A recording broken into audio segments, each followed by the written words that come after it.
That feeling has a name. And understanding that name, understanding what it describes, and where it comes from, and why it moves through you the way it does, is what this is about. The word is liminal, from the Latin, limen, meaning threshold, meaning the point of crossing, meaning the place you stand in the moment before you pass through the door. A liminal space is, at its most basic, a space of threshold, a space of transition, a space that exists between one state of being and another. But it has become something more than that. In the way we talk about it now, in the way it has taken hold of the imagination of so many people, particularly in recent years, a liminal space is something specific. It is a place that was built for movement and crowds and noise, now emptied, abandoned to its own architecture, revealed in its waiting. Think again about the hallway. Perfectly still, perfectly quiet, the lights humming, the floor reflecting itself. There is something almost dreamlike about it, not in the way of vivid color or impossible physics, but dreamlike in the way that certain dreams are. The ordinary made strange, the familiar made unknowable, the sense that you recognize this place, and have always known it, and have never been here before. That layered feeling, recognition and wrongness at once, is something that runs very deep. Deeper than aesthetics, deeper than preference. It touches something at the base of how we understand space, and safety, and belonging. It touches something that asks, very quietly, where am I? And what is this place when no one is here to use it? These are the questions we will sit with. Slowly, without rushing toward answers. Because there is something in the liminal space, something in its particular quality of stillness, that rewards patience. That opens up gradually, to those who are willing to remain in the threshold rather than hurry across it. So let the hallway stretch ahead of you. Let the airport hum its quiet hum. Let the school hold its summer silence. Let the gas station glow in the dark at the edge of the road. You do not need to go anywhere just yet. You're already here. And here is where we begin. There is a moment that exists in almost every doorway. Not the moment before you reach it. Not the moment after you have passed through. But the moment of crossing itself. That brief, almost imperceptible instant when you are neither in the room you are leaving nor in the room you are entering. You are in between. It lasts less than a second. You almost never notice it. You are already thinking about where you are going, already mentally arriving, already composing yourself for whatever comes next. And so the threshold slips past you, unfelt and unmarked, the way most transitions do. But it was there. It is always there. Almost universally, these rituals followed a pattern. There was a phase of separation, a leaving behind of the old state, the old identity, the old belonging. There was a phase of reincorporation, an arrival into the new state, the new identity, the new belonging. And between those two phases, there was a middle phase. A phase that had no name in the language of the culture, because it was, by definition, nameless. It was the space between names, the space between identities, the moment when you had left one thing behind and had not yet become the next thing. He called it the liminal phase, the threshold phase. Think about what that means for a moment. There is a period, sometimes brief, sometimes extended, when you are genuinely neither one thing nor another. When the old self has been relinquished and the new self has not yet solidified. When you are, in a very real sense, undefined. Van Gennep observed this in initiation rituals, where young people would be separated from the community, sometimes sent into the wilderness, sometimes kept in a liminal physical space, a hut apart from the village, a room with no name, and would remain there, in between, until the ritual declared them transformed, until they could cross back into the community as someone new. The word liminal comes from the Latin word limen. Limen meant, quite simply, a threshold. The physical piece of stone, or wood at the bottom of a doorframe. The strip you step over when you cross from one room to another. In Roman architecture, the limen was a real and considered thing. Doorways were not merely functional. They were charged with meaning, with significance, with the weight of crossing. To cross a threshold was to change your relationship to space, to leave one world and enter another. The Romans understood this in a way that was almost ceremonial. There were gods of doorways, gods of the in-between. Janus, the god of beginnings and endings, of passages and transitions, was almost always depicted with two faces. One looking back, one looking forward, seeing, simultaneously, where you had come from and where you were going. Standing, always in the threshold. This is the root of the word we are using.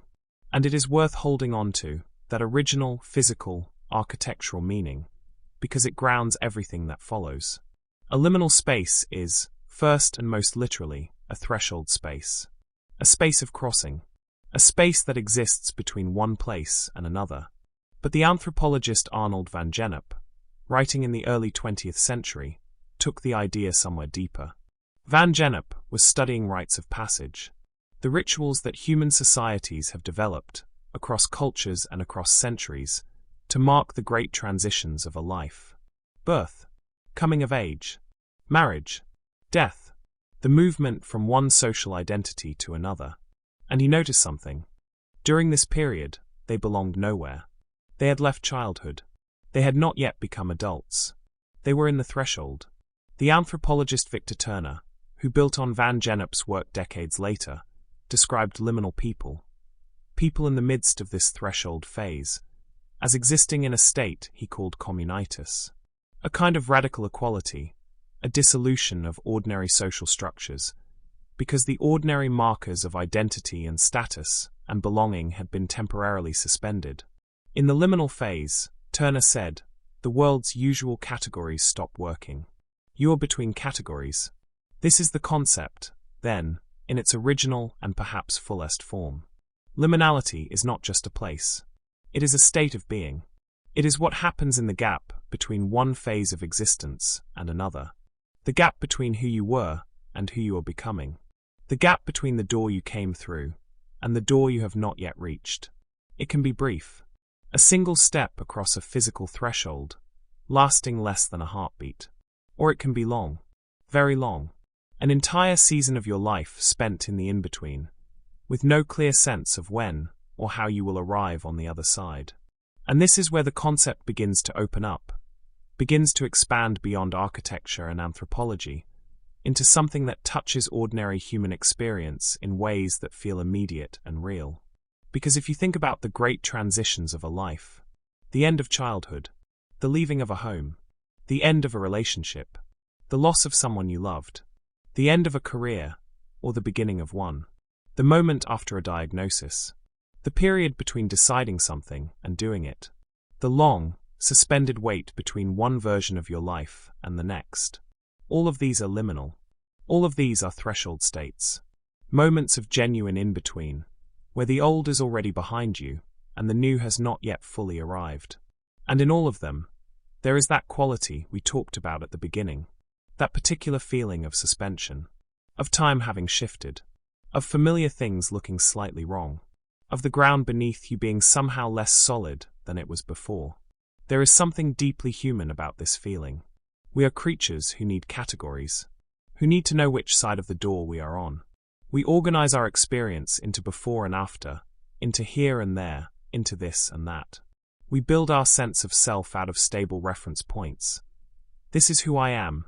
This is where I belong. This is what I am doing, and where I am going. And the liminal moment strips those reference points away. Not forever. Not completely. But enough that the air feels different. Enough that you become aware of the ground you were standing on in a way you never were when it felt solid. Enough that the in-between reveals itself as a real place. A place with its own texture, its own atmosphere, its own particular quality of light. The empty hallway is a physical expression of this. A corridor is, by its nature, a space of transition. It was designed to move you from one room to another. It has no purpose of its own except to be passed through. It does not want you to stop. It was not built for stopping. And yet here you are. Stopped. Standing in the middle of the corridor, in the middle of the transition, not arriving, not departing, just present. In the threshold. The space, designed for movement, becomes strange when held still. Because you are doing the thing it was not made for.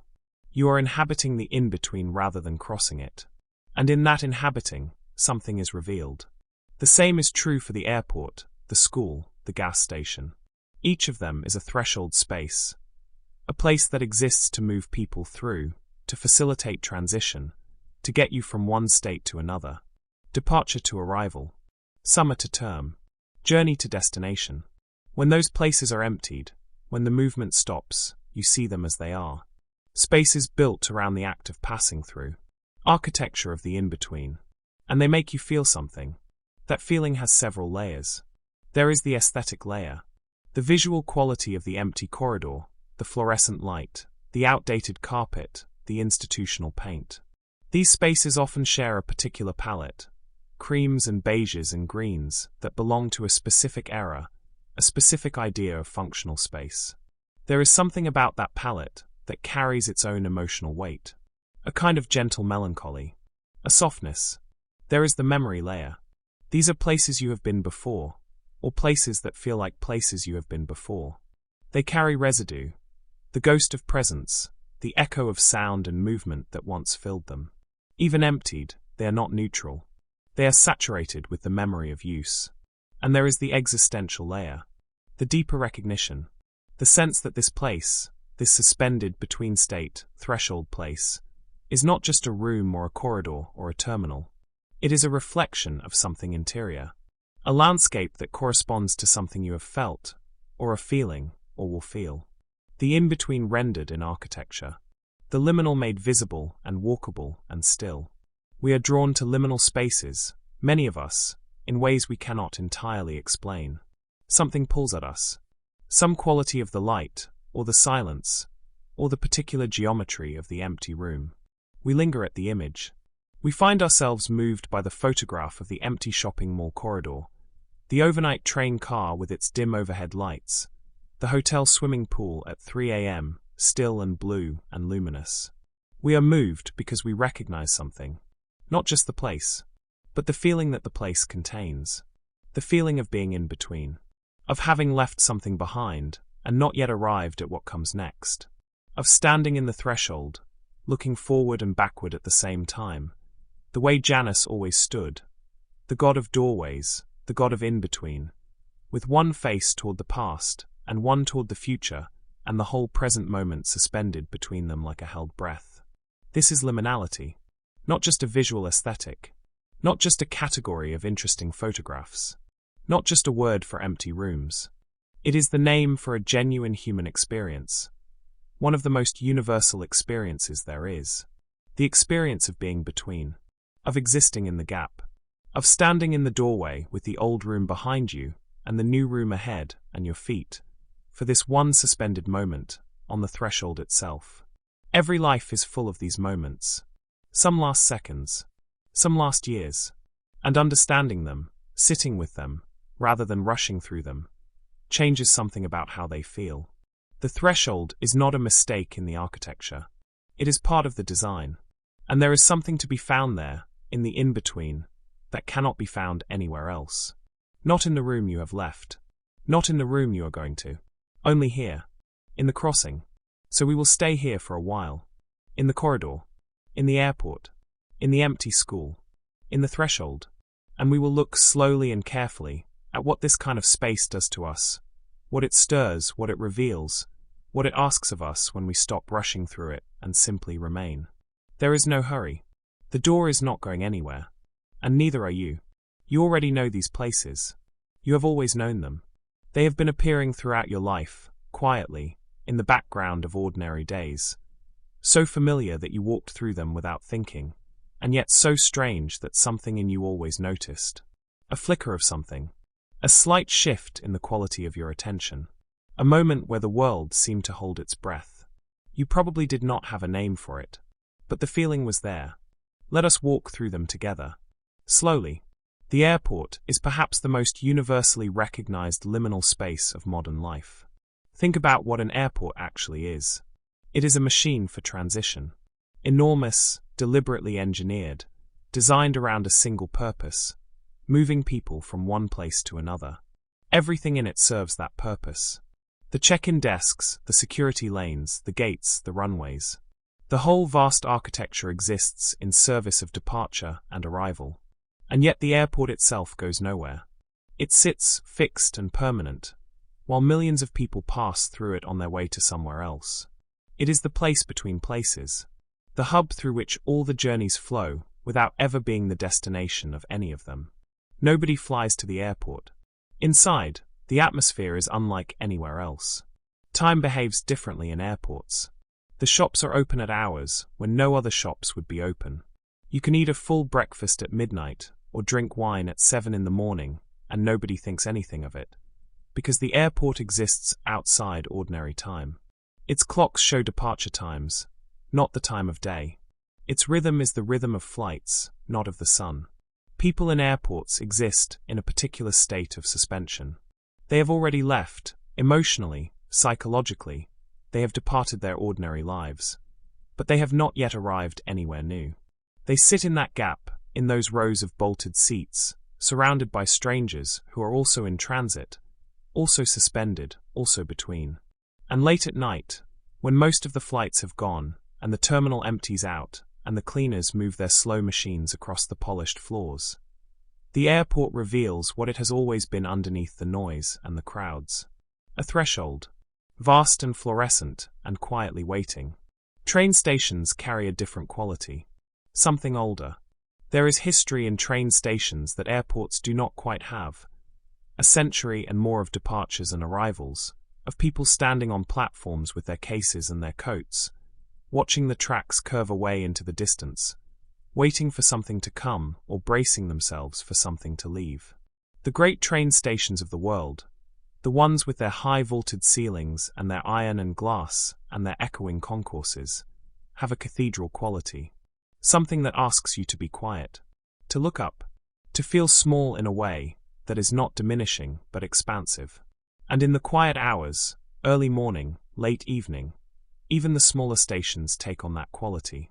A single platform, a bench, the rails shining in the half-light, running parallel into the distance until they seem to converge at some vanishing point beyond sight. You wait. The train is coming, or the train has gone. Either way, you are here, in the station, in the between. Waiting rooms share something of this. The doctor's waiting room, the hospital waiting room, the waiting room of the solicitor's office, the government building, the therapist. These are spaces that ask nothing of you except that you wait. There is something almost radical about a waiting room in that sense. The world outside is busy, purposeful, in motion. In here, you have permission, you have no choice, to simply sit, to be suspended, to exist for this brief time without a task. And yet they rarely feel restful, because you are waiting for something that will change things, perhaps in small ways, perhaps in large ones. The waiting room sits at the edge of a threshold you have not yet crossed. The door at the far end of the room leads somewhere. You do not quite know what.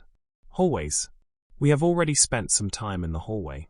But it deserves its own consideration, because hallways are perhaps the most intimate of the liminal spaces, the ones we encounter most often, the ones closest to our daily lives. Every home has them. The corridor between the kitchen and the bedroom, the short stretch of floor between the front door and the rest of the house. These are places you pass through dozens of times each day without a thought. But think about a hallway late at night. The house is quiet. Everyone is asleep, or you think they are. You get up for water, for the bathroom, for no clear reason, and you step into the hallway. The darkness is different there. Specific. The familiar shapes of the corridor take on a slight strangeness in the dark. The closed doors, the stretch of floor, the small noises the house makes when it thinks no one is listening. For a moment, just a moment, your own home feels slightly unknown. That is the liminal hallway revealing itself. Stairwells carry this even more strongly.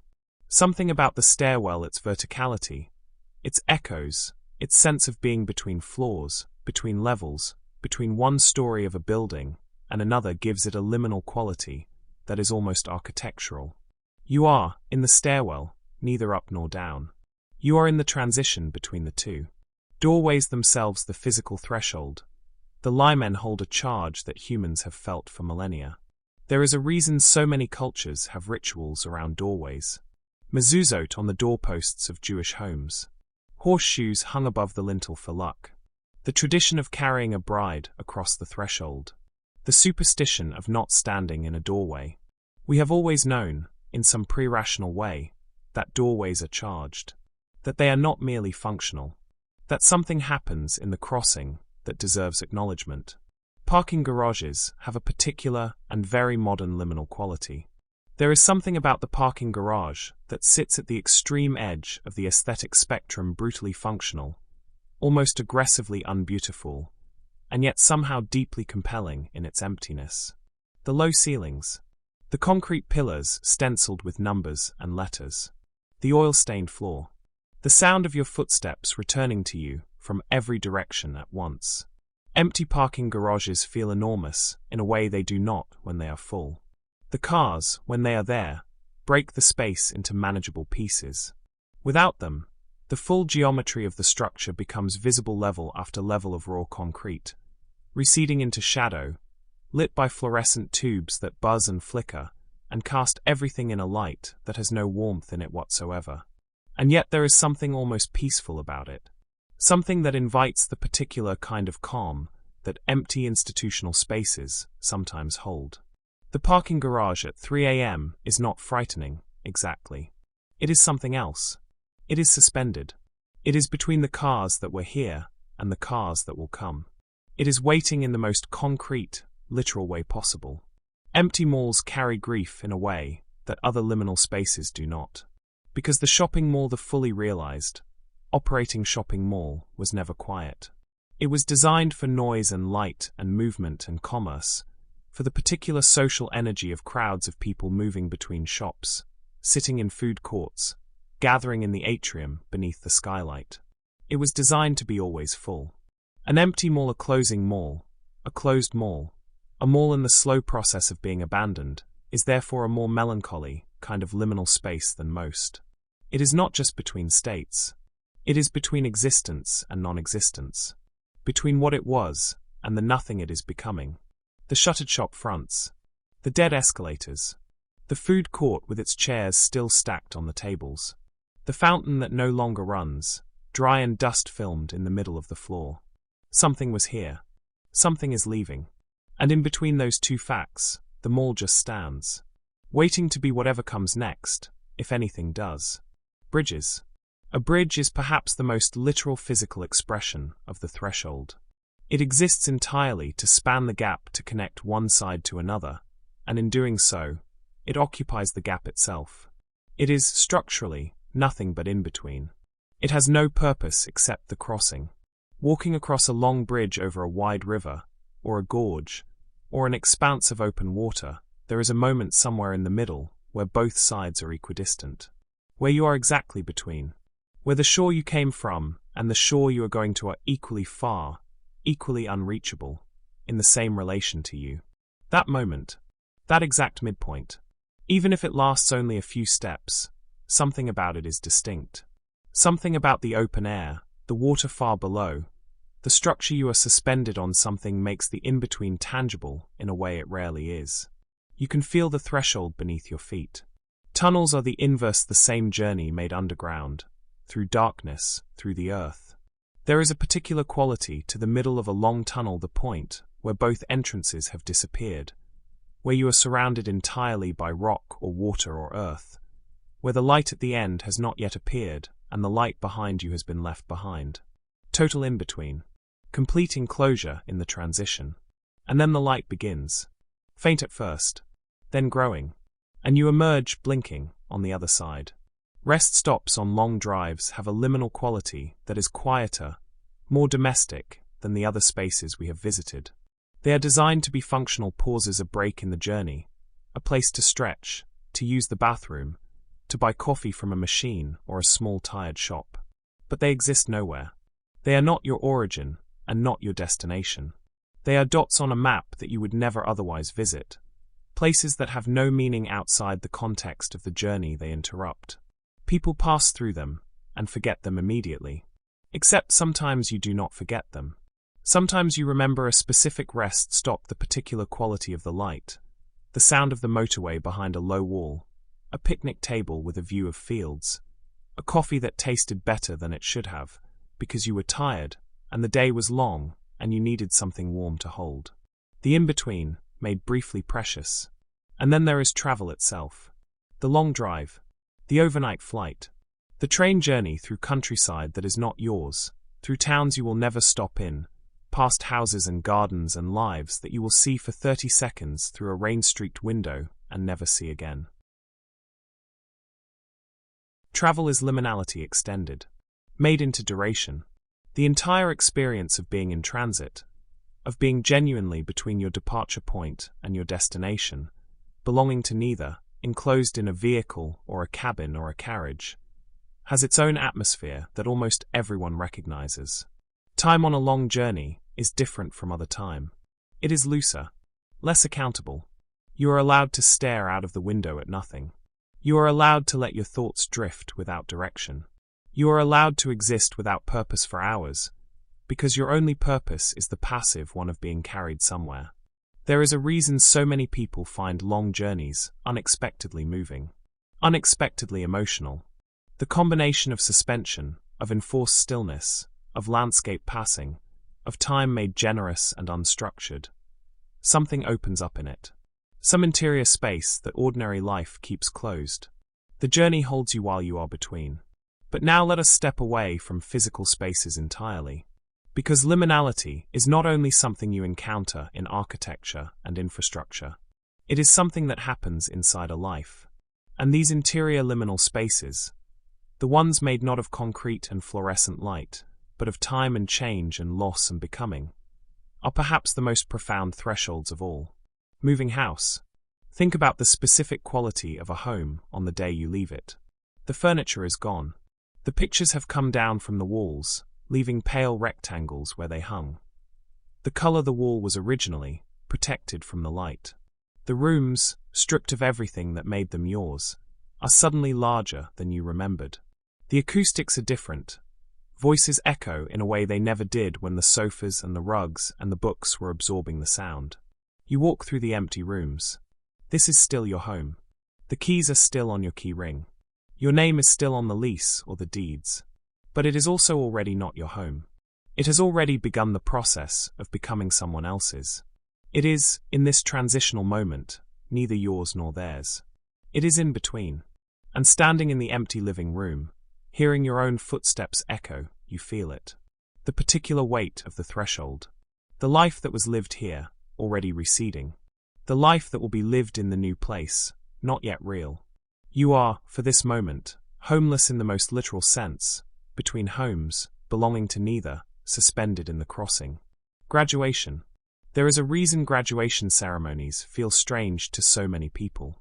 Even people who have looked forward to them for years often report feeling oddly flat on the day, oddly disconnected from the celebration that surrounds them. Because graduation is the moment of the threshold-made ceremony. You are being formally declared in between. The old identity, student, learner, member of this institution, participant in this structure, is being formally relinquished. The new identity, graduate, professional, whatever comes next, has not yet been assumed. You are handed a piece of paper that says you have completed something. And then you walk back down the steps and stand in the courtyard in your robe and your hat, and someone takes your photograph, and everyone is smiling, and you are not quite sure who you are right now. The chapter is over. The next one has not begun. You are standing in the white space between them.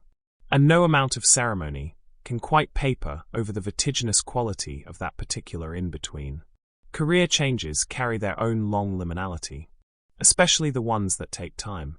The period between deciding to leave one path and actually establishing yourself on another. The weeks or months or sometimes years when you are no longer what you were professionally, but not yet what you are becoming. Colleagues ask what you do, and you fumble for an answer. People at parties ask, and you give a version that is already out of date or not yet quite true. Your own sense of yourself, so much of which, for many people, is tied to work and role and professional identity, feels uncertain, unmoored. This is the liminal career, the threshold between one professional self and another, and it can feel profoundly disorienting, even when the change is chosen and wanted. Because even chosen thresholds are still thresholds. Even when you walked willingly through the door, you still find yourself in the corridor. Grief is one of the most profound liminal experiences a person can have. When someone you love dies, the world divides. There is a before, the world as it was complete, containing that person, and an after, and between them, a threshold that cannot be uncrossed. But grief does not honor that clean division. Grief keeps you in the threshold, keeps pulling you back to the before, while the after presses forward around you. You live, for a long time, between the world that was and the world that is. Between the self that knew that person as present and alive, and the self that is slowly, painfully learning to know them as gone. Grief is a liminal state that has its own duration, different for every person, measured in its own private time that has nothing to do with calendars. And like all liminal states, it strips away the stable categories. Who you are in relation to this person has changed. The role, child, partner, friend, parent, remains, but its terms have been rewritten in a language you are still learning to read. You are between the relationship as it was, and the relationship as it will always be from now on. Between knowing and not knowing how to carry this. Between the person you were before, and whoever you are in the process of becoming on the other side of loss. Illness and recovery hold their own version of this. The period of serious illness is a profound disruption of the ordinary. Your body, which you may have taken largely for granted, which moved through the world on your behalf without requiring much attention, suddenly becomes the foreground of everything.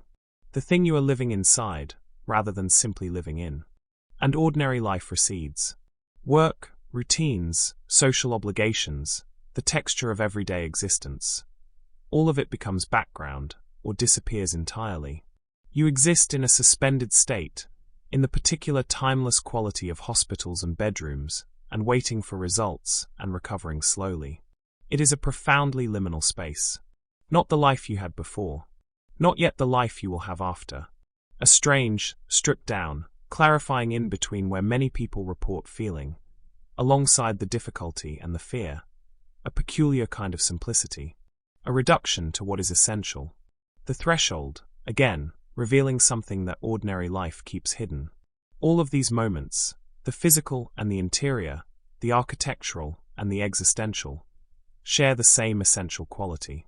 They are all places where the normal categories stop working, where the stable ground becomes uncertain, where you are neither here nor there, neither this nor that, neither who you were nor yet who you are becoming. They are all thresholds, and the feeling they produce, that particular quality of suspension, of familiar strangeness, of time behaving differently, is the feeling of standing in the limen, in the doorway, with one room behind you and one room ahead. What is remarkable is how universal this experience is. Every human life, in every culture, every era, every set of circumstances, is full of these thresholds. We are always crossing from one phase into another. We are always, at some point or another, in between. And perhaps this is why the images of empty hallways and late-night airports and silent shopping malls resonate so deeply, so broadly, with so many different people. They are not just photographs of interesting places. They are mirrors. They reflect back to us a feeling we already carry. The feeling of the in-between, given form in concrete and fluorescent light and empty space. We look at the empty corridor and we recognize something. Not the corridor, the feeling. And perhaps that recognition is, in itself, a kind of comfort. To see the in-between made visible. To know that it has a name.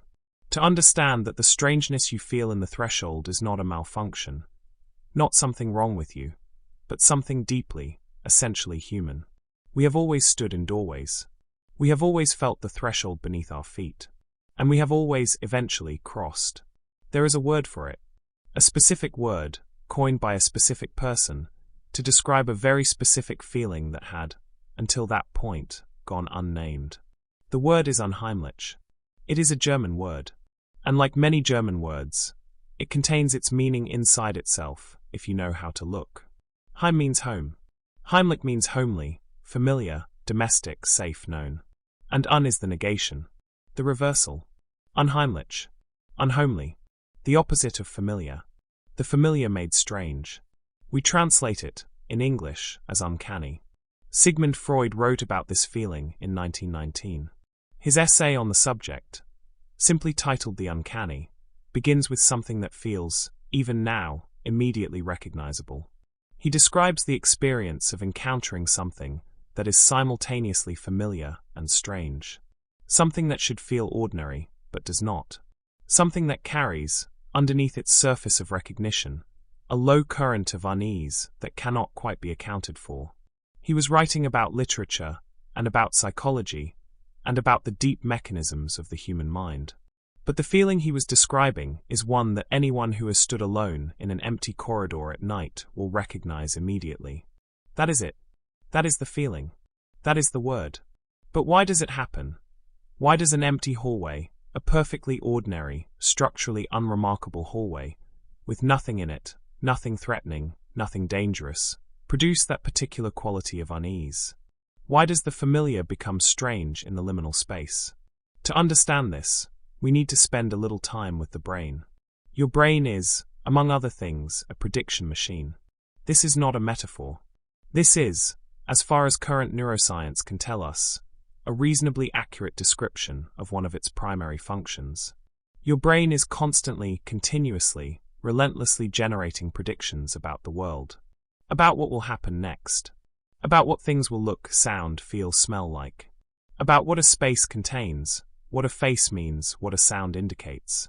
It does this so quickly and so automatically that you almost never notice it happening. By the time you are consciously aware of seeing something, your brain has already generated a prediction about it, checked the incoming sensory data against that prediction, found a match, and filed it away. The conscious experience of seeing is, in a sense, the experience of confirmed prediction. This is enormously efficient. It means your brain does not have to process every piece of sensory information from scratch, every single moment of every single day. It runs on a kind of compressed, predictive shorthand, using past experience to anticipate the present, and only devoting significant processing power to the things that deviate from expectation, the things that do not match the prediction. Think about walking into a kitchen. You do not consciously catalogue everything in the room. You do not note, one by one, the position of the counter, the location of the sink, the presence of the refrigerator, the placement of the cupboards. Your brain already knows where these things are. Or rather, it already knows roughly where things like these tend to be, and it generates a prediction, and when the room roughly matches the prediction, it accepts it and moves on. You are free to think about whatever you were thinking about. The kitchen processes itself, in a sense. The prediction does the work. Now imagine you walk into the kitchen, and something is very slightly wrong. Not dramatically wrong. Not the kitchen is on fire, kind of wrong. Just slightly off. A chair in an unusual position. A window open that is usually closed. A smell that does not quite belong. Immediately, before you can even name what it is, something shifts in your attention. A small alarm. A heightening of focus. Your brain, running its predictions, has encountered a mismatch. Something does not match what was expected. And that mismatch triggers a response. You look around more carefully. You become more alert. You try to locate the source of the discrepancy. You are, without deciding to be, more present in this room than you were a moment ago. This is pattern recognition, one of the brain's most fundamental and ancient operations. And it is exquisitely sensitive, calibrated over millions of years of evolution to notice when something is not quite right. Because not quite right, in the ancestral environment, could mean danger. Could mean something has changed in the territory. Could mean the need for heightened attention, for caution, for readiness. The brain that noticed mismatches survived more often than the brain that did not. And so we carry this sensitivity with us. Into every room. Into every space. Into every moment of every day. Now bring this to the liminal space. The empty corridor. The late-night airport. The school during the holidays. Your brain enters these spaces carrying its accumulated predictions. Everything it knows, from long experience, about what these spaces are and what they contain. A corridor contains people moving through it. An airport contains crowds and noise and announcements, and the particular energy of mass transit. A school contains children and voices, and the organized structure of the school day. These are deep predictions. ones built up over years of repeated experience. They are not tentative guesses. They are strong, confident expectations, woven into the fabric of how you understand these spaces. And then the space contradicts them. Not in a dramatic way. Not in a way that announces itself. The corridor is still recognizably a corridor. The airport is still recognizably an airport. All the right elements are present. The architecture, the signage, the infrastructure. The prediction is partially confirmed. But something crucial is missing. The people. The movement. The noise. The purpose. The space is there. Its contents are absent. And this partial confirmation, this almost match that is also a significant mismatch, is precisely the condition that produces the uncanny feeling. Freud described the uncanny as arising from something that is simultaneously familiar and unfamiliar. Something that triggers recognition and strangeness at the same moment. And this is exactly what the liminal space does. It is familiar enough to trigger strong predictions. Your brain knows this place, knows what it should contain, knows how it should feel. But it is strange enough to violate those predictions. The contents are wrong, the atmosphere is wrong, the whole register of the space is shifted from what experience has taught you to expect. So your brain does something interesting. It tries to resolve the discrepancy. It searches for the explanation. It scans the environment for the missing element, the variable that would make the equation balance, the thing that would restore the match between prediction and reality. It is trying to complete an incomplete picture, trying to find the pattern in something that is presenting itself as patterned, but is simultaneously refusing to resolve into pattern. And while it searches, while it holds open the question, you feel it.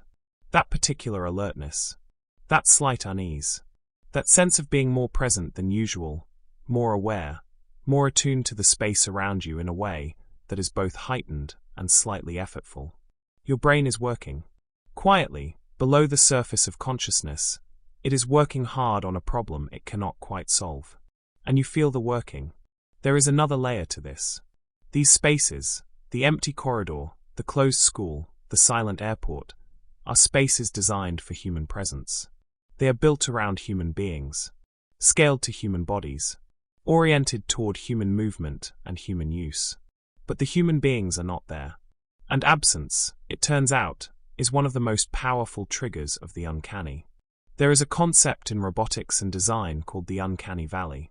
It describes the discomfort people feel when something, a robot, a computer-generated face, a very realistic doll, closely resembles a human being, but is not quite human. Something in the almost human triggers a deep unease that the clearly non-human does not. The liminal space operates on a similar principle. A space that is clearly not meant for humans, a cave, a field, an open ocean, does not produce the uncanny feeling of the empty corridor. It might produce other feelings, awe, or beauty, or fear, but not that particular uncanny quality. But a space that is clearly, unmistakably designed for humans, built to human scale, furnished for human comfort, oriented toward human use, and yet contains no humans. That space carries the almost human quality of the uncanny valley. It is built for us. It expects us. It was made in our shape. And we are not there. Or rather, we are there. One of us is there. You are there. But you are insufficient to fill the expectation. You are one person in a space built for hundreds. And that disproportion, that gap between the space's expectation and your solitary presence, produces its own particular vertigo. Ambiguity plays a significant role in all of this. The brain, as we have established, prefers resolution.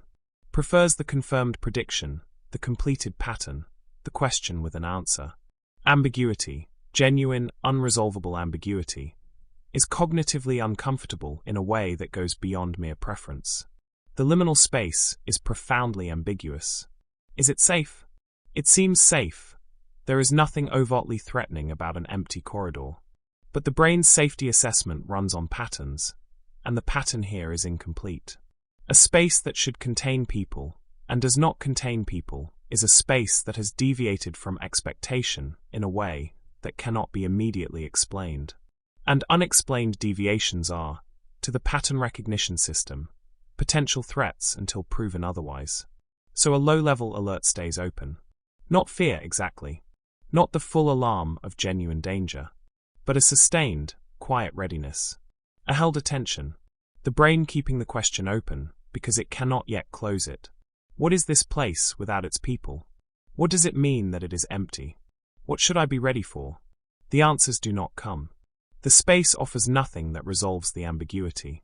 And so the alertness continues, gentle and persistent, producing that quality of heightened awareness that liminal spaces are so well known for. There is something else happening too. Something to do with time. Liminal spaces disrupt temporal patterns as well as spatial ones. In ordinary inhabited space, time is legible. The activity of the space tells you what time it is, what phase of the day, what kind of moment. A busy restaurant at lunchtime. A quiet library on a weekday morning. A packed bar on a Friday evening. The patterns of use orient you in time, as well as in space. But the empty corridor, the overnight airport, the silent school. These spaces have been stripped of their temporal markers. The corridor is always just a corridor. It does not tell you whether it is morning or evening, weekday or weekend, term time or holiday. It has been removed from the ordinary current of time. And so you are removed from it too. Standing in the liminal space, you may notice that your ordinary sense of what time feels like, the subtle, background awareness of time's passage and position, becomes uncertain. The space provides no cues. And without cues, time becomes strange. Elastic. Present without being locatable. This contributes powerfully to the overall quality of suspension that liminal spaces produce. You are not just between places. You are between times. The past that used this space, and the future that will use it again bracket a present that has no clear coordinates. And you are here, in the unresolved middle of it, more awake than you usually are. More present. More here. Consider, for a moment, the shape of an ordinary day. You wake at a certain time. There is a sequence, familiar, practiced, almost automatic, that carries you from waking into the day. Coffee, perhaps. A shower.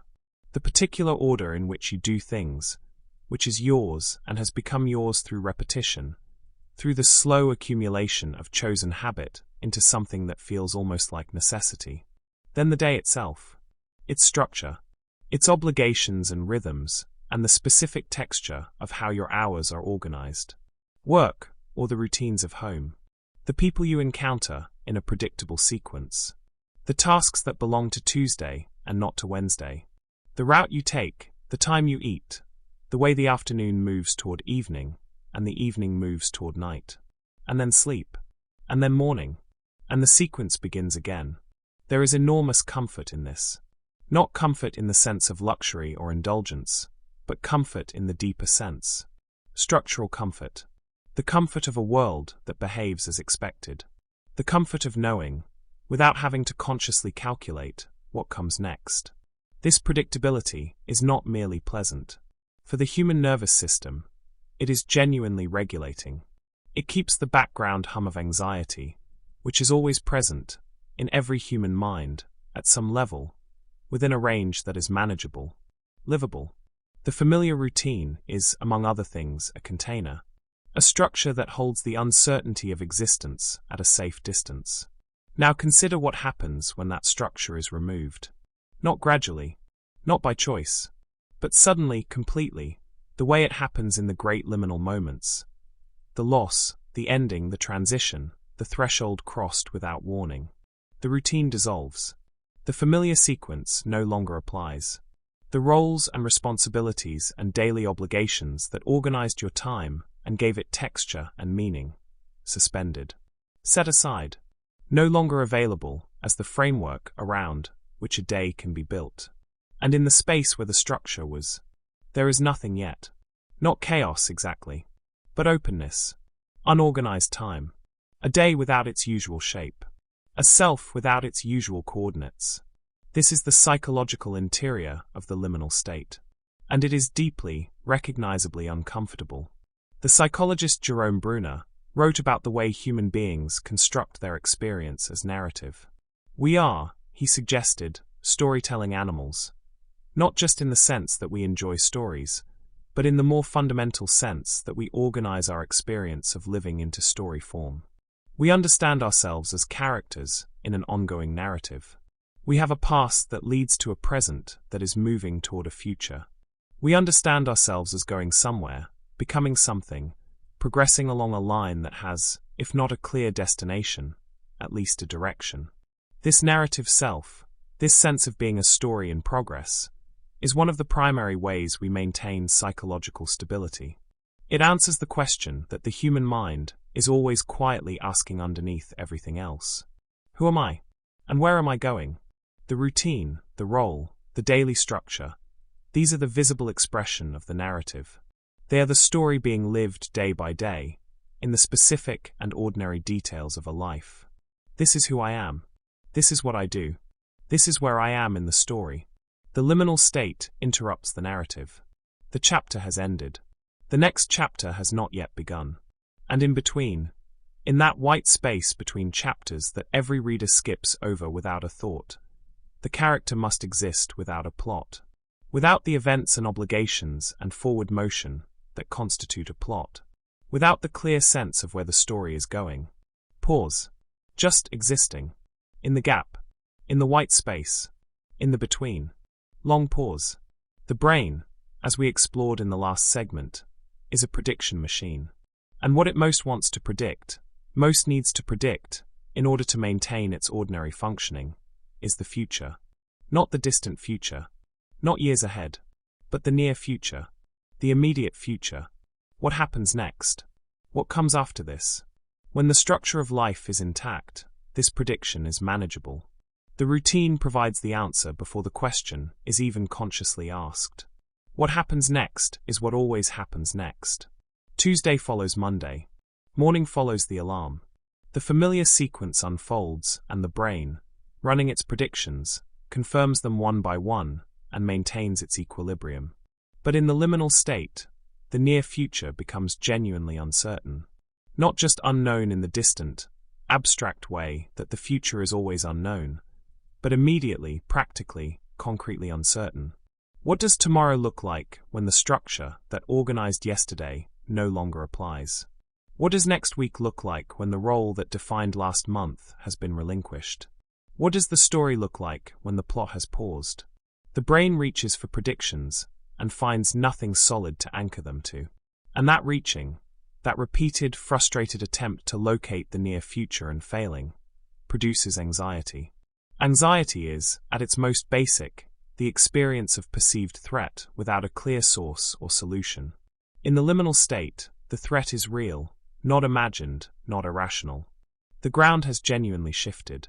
The structure that provided safety and orientation genuinely is absent. The narrative genuinely has paused.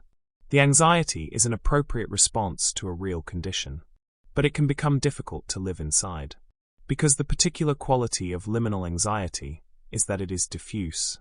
It does not have a single, locatable source that can be addressed and resolved.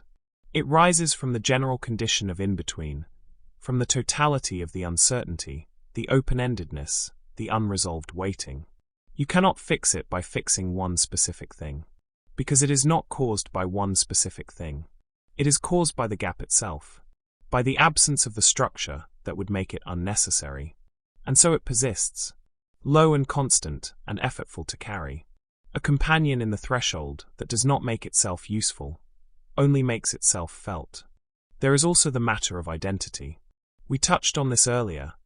The way the liminal state suspends roles and social categories, the way the familiar markers of who you will become uncertain in the in-between.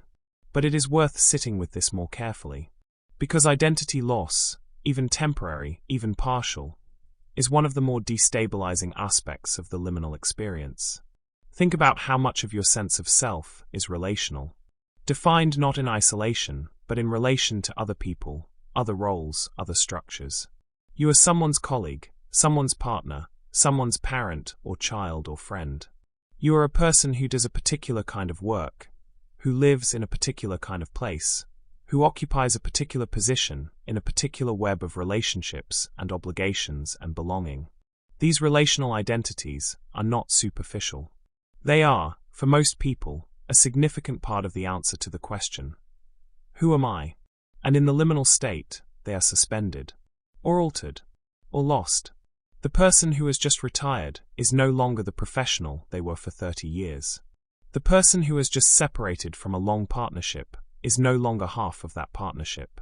The person who has just left a community, a school, a city, a country, is no longer a member of it. They are, for now, between identities. And the experience of being between identities, of reaching for the familiar answer to the question of who you are and finding it absent, or incomplete, or no longer quite true, is one of the most disorienting feelings available to a human being. Vulnerability follows from this. When the structure is intact, when the routine holds and the roles are clear and the narrative is moving forward, there is a kind of armor in it. Not a conscious defense, but a structural one. The ordinary scaffolding of life provides a certain insulation from the raw fact of existence, from the bigness of time and uncertainty and not knowing. In the liminal state, that scaffolding is gone, and you are left more exposed than usual, more directly in contact with the fundamental uncertainty of being alive. The questions that the busy, structured, forward-moving life keeps successfully at bay. Questions about meaning, about direction, about who you are and what you are for, press closer, become harder to avoid. This vulnerability is real. It should be taken seriously. It is not a weakness or a failure of coping. It is the natural human response to the removal of the structures that ordinarily manage and contain the more overwhelming aspects of existence. In the threshold, you feel what is usually buffered. You feel the uncertainty that is always there, underneath everything. But that ordinary life is very good at keeping at a distance. And some people stay in the threshold longer than others. Not always by choice. Sometimes the liminal state extends. The transition takes longer than expected. The new chapter refuses to begin on schedule. The next identity fails to materialize when anticipated. The long liminality. The extended in-between. This can be particularly hard, because there is a specific kind of exhaustion that comes not from activity, but from sustained uncertainty. From the effort of holding yourself together in the absence of the structures that ordinarily do the holding. From the work of navigating each day without the map that the routine and the role and the forward narrative usually provide. People in extended liminal states often describe a quality of life that feels provisional, temporary, as though they are camping rather than living, making do, getting through, waiting for real life to resume, the life with its structure and its purpose and its clear sense of direction, as though the liminal state is not itself a form of real life, as though the in-between is just time to be endured until arrival. But here is the other side, the side that the liminal state, for all its difficulty, also contains. And it is not a small thing. The structures that the liminal state removes are not only comforting, they are also constraining. The routine that regulates the nervous system also limits the possible. The role that provides identity also circumscribes it. The narrative that gives the sense of direction also forecloses other directions. The scaffolding that protects also encloses. We give up a great deal, in ordinary structured life, in exchange for the stability and predictability that structure provides. We give up openness, possibility, the genuine, unscripted encounter with what we might become if we were not so thoroughly committed to what we already are. And the liminal state, by removing the structure, also removes the constraint. Victor Turner, the anthropologist who developed Van Gennep's ideas about liminality, noticed something about the people in the threshold phase of ritual, something that might seem paradoxical. He observed that the liminal phase, for all its difficulty and disorientation, was also a phase of unusual creative possibility, of genuine openness, of what he called anti-structure, the dissolution of the ordinary hierarchies and categories and fixed relationships that structure ordinary social life. In the threshold, he said, anything could be reconsidered. Everything was, temporarily, up for revision. The fixed categories of the before had been suspended, and the fixed categories of the after had not yet solidified. And in that gap, in that genuine, open, unstructured space between one set of certainties and the next, something new could emerge. Something that could not have emerged within the structure. Because within the structure, the categories are fixed. The roles are defined. The narrative has a determined direction, and deviations from it are costly, difficult, resisted. But in the threshold, the categories are fluid. The roles are suspended. The narrative has paused, and its next chapter is genuinely, radically unwritten. Think about what that means. The anxiety of the liminal state and the freedom of the liminal state are the same thing. The very absence of structure that produces the unease. The open future, the undefined self, the suspended routine, the paused narrative, is also the condition of possibility. The condition under which genuine change, genuine becoming, genuine reinvention can occur. You cannot become something radically new while firmly embedded in the structures of what you already are. The structure that holds you also holds you in place. And it takes the threshold, the difficult, disorienting, uncertain threshold, to create the conditions in which a different future can take shape. Many people, looking back on the great liminal periods of their lives, the grief, the transition, the loss, the long uncertain waiting, report something unexpected. They report that something clarified. That stripped of their ordinary routines and roles, and the comfortable noise of structured life, they encountered something about themselves that had previously been hidden, or overlooked, or simply drowned out by the activity and obligation and forward motion of the ordinary. Questions they had been too busy to ask became unavoidable. Answers they had been too distracted to hear became audible. Values and desires and needs that had been quietly present beneath the surface of the busy life rose to the top, became visible, became urgent. The threshold, by removing the scaffolding, revealed the structure underneath. Not the social structure, the interior structure, the self beneath the roles, the person beneath the routine, the wanting and the fearing and the hoping that the ordinary life contains and manages and keeps, mostly, at a polite distance. This does not make the liminal state easy. It does not retrospectively eliminate the anxiety, or the vulnerability, or the exhausting quality of sustained uncertainty. These are real. They are significant. They deserve to be acknowledged without being minimized. But they are not the whole story. The uncertainty that produces the anxiety is also the uncertainty that makes genuine change possible. The openness that feels like exposure is also the openness that allows something new to take root. The suspended narrative is also an unwritten one, and an unwritten page, for all that it is frightening, is also entirely possible. The threshold is not just a place of loss. It is also a place of potential. The great spiritual traditions of the world have understood this for a very long time. Almost every wisdom tradition has a version of the liminal, a recognized period of threshold, of in-between, of necessary disorientation before transformation. The desert, the dark night of the soul, the vision quest, the period of mourning, the retreat, the fast. These are not punishments. They are not merely ordeals to be endured. They are thresholds that have been deliberately created. Intentional in-betweens. Spaces where the structure is removed, where the ordinary life is set aside, precisely so that something that cannot happen within the structure can happen. The traditions understood what Turner would later describe in anthropological language. That the dissolution of structure is not only loss.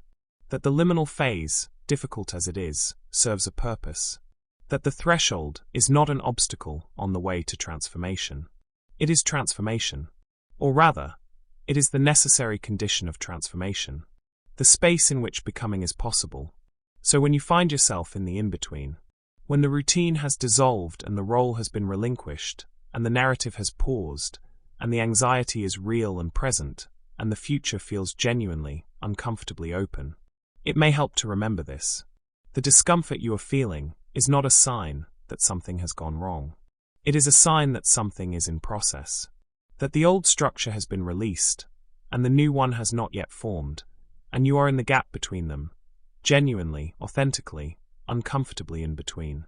And in that gap, something is possible that was not possible before. You do not have to know what it is yet. You do not have to resolve the uncertainty before it's time. You are allowed to be in the threshold. To stand in the corridor with the lights humming overhead and the empty space ahead, and the open question hanging in the air unanswered. You are allowed to not know yet. The brain wants resolution. The nervous system wants predictability. The storytelling mind wants to know how the chapter ends. But the threshold asks for something different. It asks for patience with the incomplete, tolerance for the open question, a willingness to exist for a while in the space between certainties, without collapsing it prematurely, without forcing an ending before the ending is ready to come. This is perhaps the most difficult thing the liminal state asks of us, and perhaps the most valuable. The corridor is quiet. The future is unwritten. And you are here, in the in-between, which is not nothing. It is the place where things become. There is a particular kind of thinking that only happens when you are going somewhere. Not at a desk. Not in a meeting. Not in the organized, purposeful, task-oriented mode of a productive hour. But in motion. In transit. On the long drive, or the slow walk, or the overnight train with its darkened windows and its rhythm of track beneath the wheels. Thoughts arrive differently then. Less deliberate. Less managed. They surface from somewhere below the usual level of consciousness, unhurried, associative, following their own logic rather than the logic of the task at hand.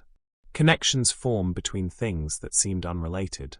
Questions appear that you did not know you were carrying. Answers come, sometimes, to problems you had stopped consciously trying to solve. Most people have experienced this. The insight in the shower. The solution that arrives on the morning walk. The sudden clarity of a long drive when the mind, released from its obligations, finds its own level and begins to move freely. This is not coincidence. And it is not nothing. The psychologist Mihai Csikszentmihalyi spent decades studying creativity, studying the conditions under which genuinely new thinking occurs, under which artists and scientists and writers and composers reported their most significant insights and breakthroughs. And one of the things he found consistently, across disciplines and across cultures, was this. The insight almost never arrived during focused work. It arrived in the in-between. In the walk between the laboratory and the office. In the bath. In the half-sleep of early morning. In the idle moment between one task and the next. In the spaces that were, by conventional measures, unproductive. Purposeless. Neither here nor there. The in-between, it turns out, is where a great deal of the most important thinking happens. There is a neurological reason for this. When the mind is engaged in focused, directed, goal-oriented thought, it operates in a particular mode. A mode of concentration and analysis and deliberate processing. This mode is useful and important. It is how problems get worked through systematically, how arguments get built, how technical tasks get completed. But it has a limitation. It is, by its nature, narrow. It focuses attention on the specific and excludes the peripheral. It follows established pathways, the known connections between known things, rather than venturing into the uncharted. When the mind is released from focused work, when the task is set down, and attention is allowed to drift, a different network activates. Neuroscientists call it the default mode network. It is the network that operates during rest, during daydreaming, during the unfocused wandering of a mind that has been given nothing particular to do. And this network does something remarkable. It ranges. It makes connections across the full breadth of what you know and have experienced, drawing together things that focused attention would never have brought into proximity. It is associative rather than logical, expansive rather than narrow. It moves freely through the landscape of memory and imagination and half-formed intuition, making links and patterns that the deliberate mind would not have found. This is where the insight comes from. This is where the new idea forms. In the wandering, in the unstructured, in the in-between, the liminal space, then with its suspension of routine and purpose and forward momentum, is precisely the condition under which this kind of thinking flourishes. When the structure falls away, the mind is released from its ordinary obligations. It is no longer required to be useful, or productive, or directed toward a specific goal. It is free to wander, to range across the full territory of itself without a map or a destination. And in that wandering, things become visible that the structured life keeps hidden. Patterns you had not noticed. feelings you had not had time to feel, connections between things that seemed separate, questions that had been waiting, patiently, below the surface of the busy ordinary day for a moment of quiet in which to be heard. Writers have always known this, not as neurological theory, not as psychology, but as lived experience, as the practical, embodied knowledge of people who work with the mind and have learned, through trial and error and long attention, what conditions the mind needs in order to produce something genuinely new. Virginia Woolf wrote of the importance of what she called in a different, but related context a room of one's own. A space apart from the demands and obligations and noise of ordinary life. A threshold space, in a sense. A space that belonged to the in-between neither the domestic world nor the professional world, but a third place, liminal and protected, where the mind could find its own level. Many writers describe the early morning as their most generative time. Not because the early morning is inherently magical, but because the early morning is liminal, the threshold between sleep and waking, between the unconscious mind and the conscious one, between the dream world and the day. The mind, in those first hours, has not yet fully reassembled its ordinary defenses and categories. It is still somewhat fluid, still somewhat open. The in-between mind is a creative mind. But this quality of the liminal, this opening of creative and reflective possibility, is not limited to artists. It is not a specialist capacity available only to those who work in creative fields. It is a human capacity, available to every human mind that is willing to stop, for a moment, moving purposefully through the world, and simply be in the in-between. The long drive, the sleepless night, the slow recovery from illness, the uncertain months between one chapter of life and the next, the walk with no particular destination, the empty afternoon with no particular obligation. These are all opportunities, not in the relentlessly optimistic sense that insists every difficulty is secretly a gift, but in the more honest sense that the conditions which are most uncomfortable are often also the conditions which are most generative. The liminal state, by removing the structure, creates the space. And in the space, if you are willing to remain rather than immediately fill it with distraction or activity or the urgent recreation of busyness, something happens. The possibility of actually feeling what you feel. Not managing it, not optimizing it, not converting it into something productive or scheduling it for later consideration. Just feeling it, being in it, letting it be what it is without immediately trying to resolve or explain or move past it. The liminal state, by suspending the demand for usefulness and forward motion, gives feelings permission to be present, to take up space, to run their full course without being interrupted by the next item on the agenda. This is not always comfortable. Feelings that have been deferred and managed, and kept at a polite distance, can be significant when they finally arrive fully. The grief that the busy life kept small. The joy that the structured life never quite had room for. The love and the fear and the longing that ordinary time is always too short to fully hold. The threshold holds them. The threshold has time. Personal growth. The real kind, not the performed kind, not the kind that looks good on a list of achievements, but the kind that actually changes something about how you move through the world, almost always has a liminal phase at its center. Not because difficulty is required, but because genuine change requires the temporary dissolution of the old form before the new form can take shape. The caterpillar, in its chrysalis, does not gradually become a butterfly. It dissolves, almost completely.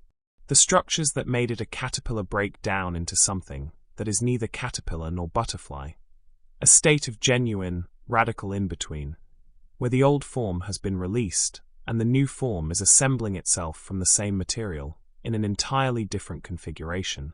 The chrysalis is the liminal space. The dissolution is the liminal state. And it is necessary, not incidentally, not as an unfortunate side effect, but essentially. The dissolution is the transformation. They are not sequential.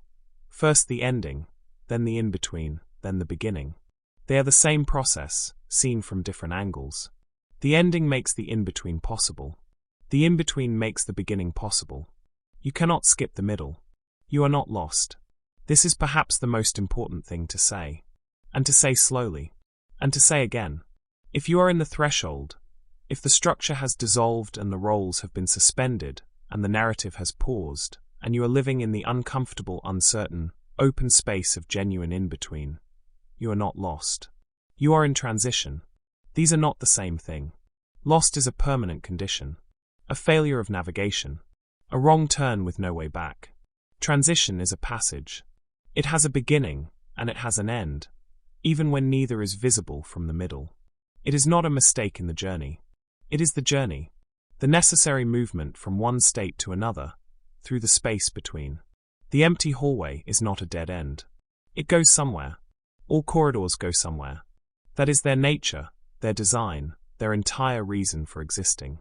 Even when the end is not visible from where you stand, even when the corridor curves, or the light is too low, or the distance is too great for you to see the door that waits at the far end. The door is there. It has always been there. And you are walking toward it, even when it feels like standing still. The creativity that the liminal state unlocks, the awareness it sharpens, the patterns it loosens, and the feelings it surfaces, and the questions it finally, patiently makes room for. These are not compensations for the difficulty of the threshold. They are not small consolations offered to make the discomfort more bearable. They are the threshold's genuine gift. The thing it offers that the structured, purposeful, forward-moving life cannot offer. The thing that is only available here, in the in-between, in the suspended and uncertain and generative space of the liminal. The gift of genuine openness. The gift of the unwritten page. The gift of becoming, which requires, as its first condition, the willingness to first be nothing in particular. So if you find yourself in the threshold, if you find yourself in the empty corridor of a life between chapters, uncertain and exposed and not quite sure which way to walk, you might try, just for a moment, to be curious about it rather than afraid of it. To look at the space around you with the attention it deserves. To listen to the quiet it contains. To let the questions it raises be present without rushing to answer them. To remember that the chrysalis looks like an ending, and is actually a beginning, made possible only by the dissolution between. You are in the in-between, and the in-between is not empty. It only looks that way from the outside. From the inside, from here, where you are in the threshold, in the corridor, in the genuine and generative space of the liminal, it is full. Full of what you are becoming. There is a version of you that no longer exists. Not because something went wrong. Not because of failure or loss, necessarily, though sometimes those are the cause, but simply because you have been alive long enough, and life has moved enough, that the person you were at some earlier point is genuinely, irrecoverably gone. The child you were, the teenager, the younger adult standing at the edge of a life not yet lived, full of a particular mixture of fear and possibility that belongs only to that moment, that age, that specific threshold. Gone. Not in a sad way, or not only in a sad way. Gone the way all living things go, transformed into what came after, which then transformed into what came after that, a long, continuous, mostly imperceptible process of becoming that has been running since the moment you were born, and has not stopped yet, and will not stop. You have been, in your life, many people. And between each of them, between each version and the next, there was a corridor. Identity is not fixed. This seems obvious when stated plainly. And yet the experience of living often feels like identity is fixed. Feels like there is a stable, continuous, singular self that persists unchanged through time, merely accumulating experiences the way a coat accumulates weather. The same self, just older. Just more experienced. Just further along the same line. But look more carefully. Think about who you were at 15. The specific texture of that self. The things that mattered desperately. The things that were invisible. The fears. The desires. The way the world looked from inside that particular body at that particular age. The music that felt like it had been written specifically for you. The friendships that felt like the most important relationships that had ever existed. The future, shapeless and enormous, pressing in from all directions at once. Now think about who you are now. The same person? In some continuity of memory and body, and name, yes. But in the texture of the self, the concerns, the values, the way the world is understood, the the things that matter and the things that have been let go. How much has changed? How much of the 15-year-old self is present in you now? And how much has quietly, gradually, sometimes painfully been replaced by something different? The philosopher Derek Parfit spent much of his intellectual life wrestling with this question. The question of personal identity over time. Of what exactly it means to say that the person you are now is the same person you were 20 years ago, when almost everything, the cells, the beliefs, the relationships, the understanding of the world, has changed. He concluded, in the end, that the continuity is more like a rope than a rod.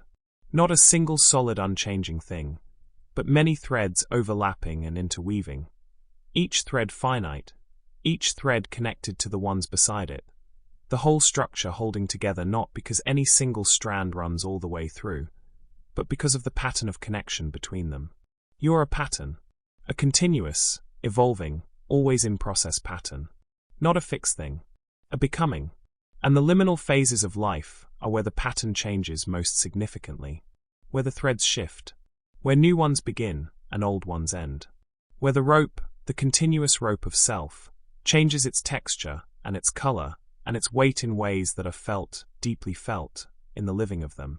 These are the phases where the old identity has genuinely been relinquished, where the self you are no longer applies, and the new identity has not yet formed, where you are between versions of yourself in the most fundamental possible way, not just changing, not just growing, but genuinely, uncomfortably, bewilderingly in between. Adolescence is the first great liminal phase that most people consciously experience. Before adolescence, identity is largely given. You are your family's child, your school's pupil, your neighborhood's young person. The categories are assigned rather than chosen. The self is defined largely by its context, its relationships, the expectations of the adults who surround and shape it. And then adolescence begins, and something starts to shift. Something starts to separate. The given identity, the assigned self, begins to feel insufficient. Too small, perhaps. Too much belonging to others. Too little belonging to the person who is growing inside it and beginning, tentatively, urgently, sometimes desperately, to look for something that is genuinely, privately, irreducibly their own. This is the beginning of the adolescent liminal phase. The beginning of the long, turbulent, bewildering passage between the child self and the adult self, between the identity that was given and the identity that is being, slowly, painfully, sometimes joyfully constructed. The teenager is, by definition, in between. No longer a child, the child's uncomplicated relationship with the world, the child's certainty of belonging and being cared for and knowing one's place, has been irrevocably left behind. But not yet an adult. The adult's identity, with its chosen roles and its earned independence, and its established place in the world, is not yet available. Not yet real. The teenager stands in the corridor between these two rooms and feels, sometimes simultaneously, the loss of what has been left behind and the terrifying, exhilarating uncertainty of what lies ahead. The question that adolescence asks, over and over, in 1,000 different registers, "Who am I?" is one of the deepest questions a human being can ask. And the asking of it, the genuine searching, sometimes agonized asking, is the work of the liminal phase, the work of the threshold. Career shifts carry their own identity crisis, one that is often underestimated by the person experiencing it and by those around them, because it presents as practical and logistical when it is actually, at its heart, existential. Work is not merely what we do. For many people, and in many cultures, work is a primary carrier of identity. What you do is, in a very direct and social sense, who you are.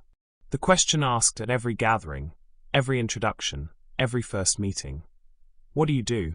is really asking something deeper. Who are you in the world? What is your function? What is your contribution? Where do you belong in the structure of things?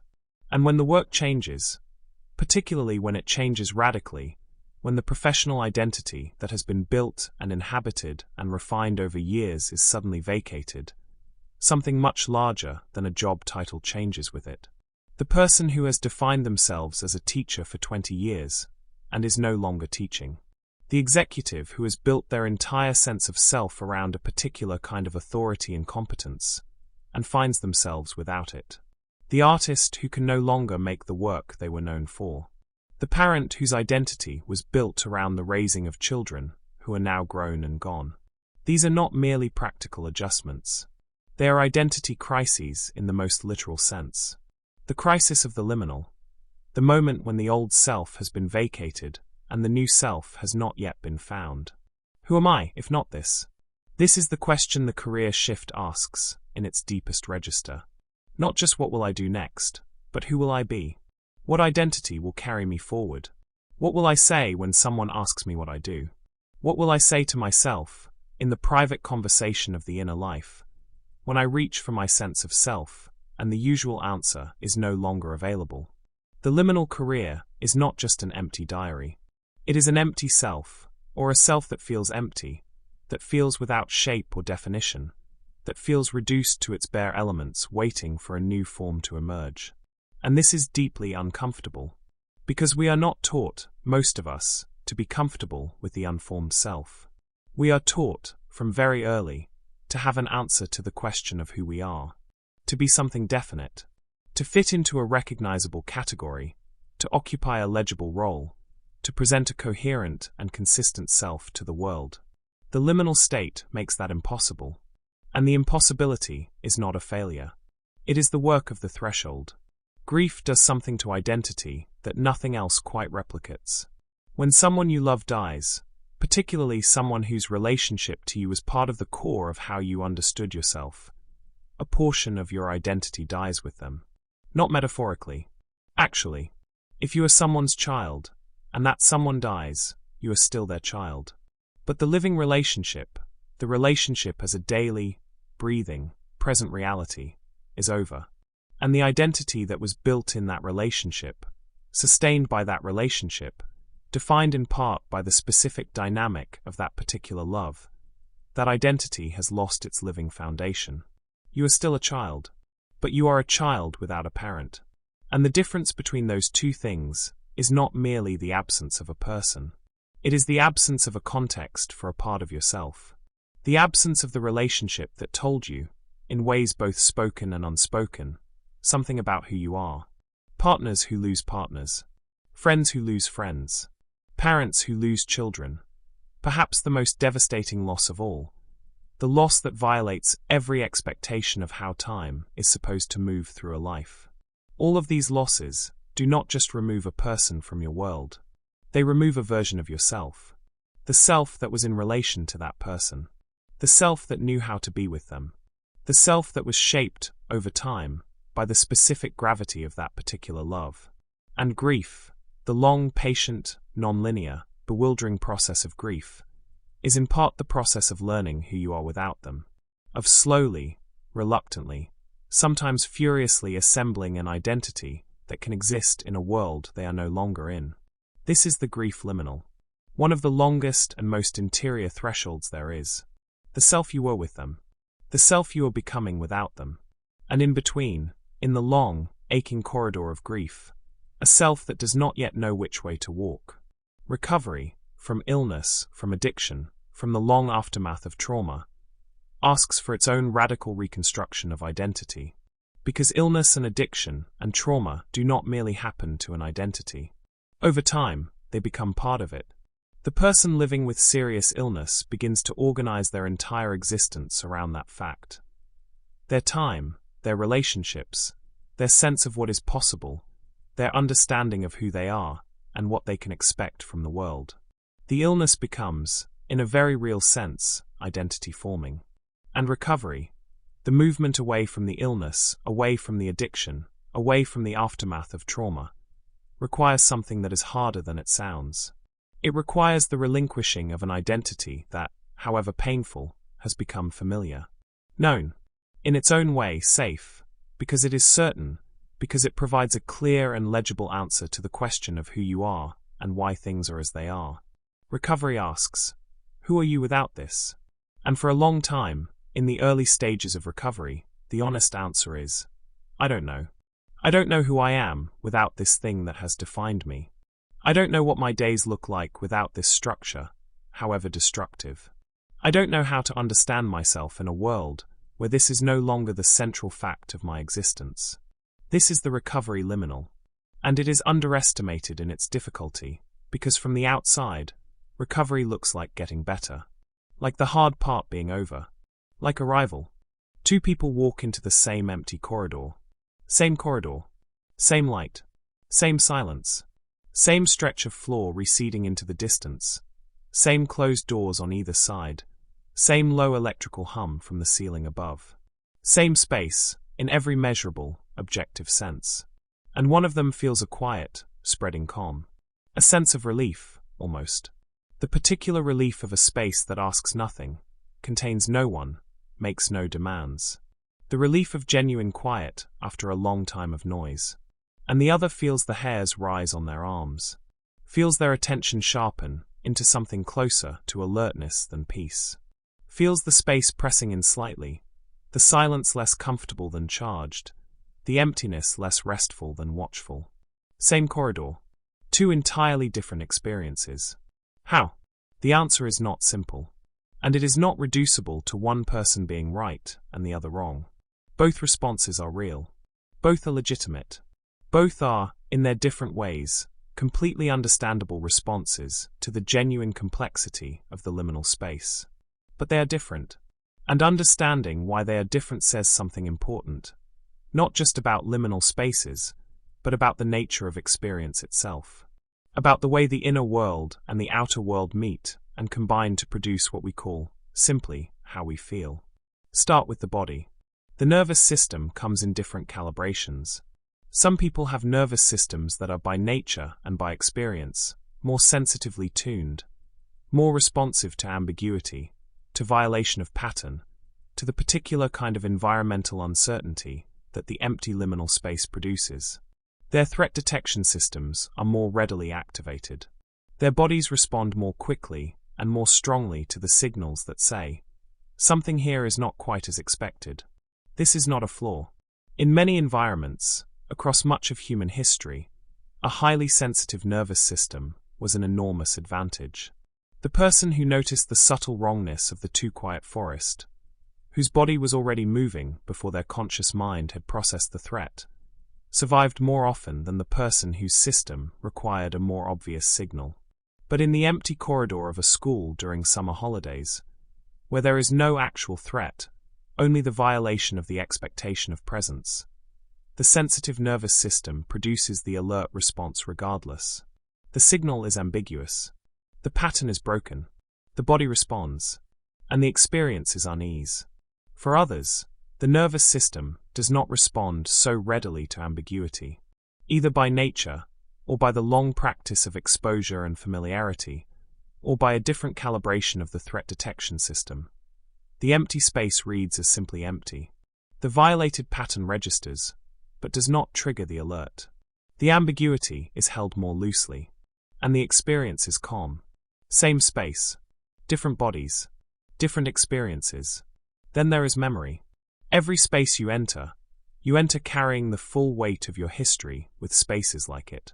Not just intellectual memory, not just the fact that you have been in corridors before and know what they are, but emotional memory, bodily memory, the accumulated residue of every corridor you have ever walked, every school you have ever attended, every building you have ever inhabited. And that history is different for every person. For someone whose school years were, on the whole, safe and happy, whose memories of corridors and classrooms carry the warmth of friendship and the particular pleasure of learning and the security of belonging, an empty school corridor carries that warmth as its undertone. Even emptied of its people, the space is saturated with positive memory. The silence is the silence of a beloved place at rest. The feeling is nostalgia. That particular bittersweet, deeply human experience of encountering something that belongs to a time that is gone. The corridor that smells of floor polish and faint chalk dust, and the particular institutional paint of childhood. The locker that is the same shape as lockers you once had. The quality of the light that is exactly the light of a specific afternoon, a specific year, a specific version of yourself that no longer exists, but is suddenly, unexpectedly, present in the smell, and the silence, and the empty hallway. Nostalgia is a liminal feeling in itself. It arises precisely at the threshold between past and present. In the moment when something in the present summons something from the past so vividly that both exist simultaneously.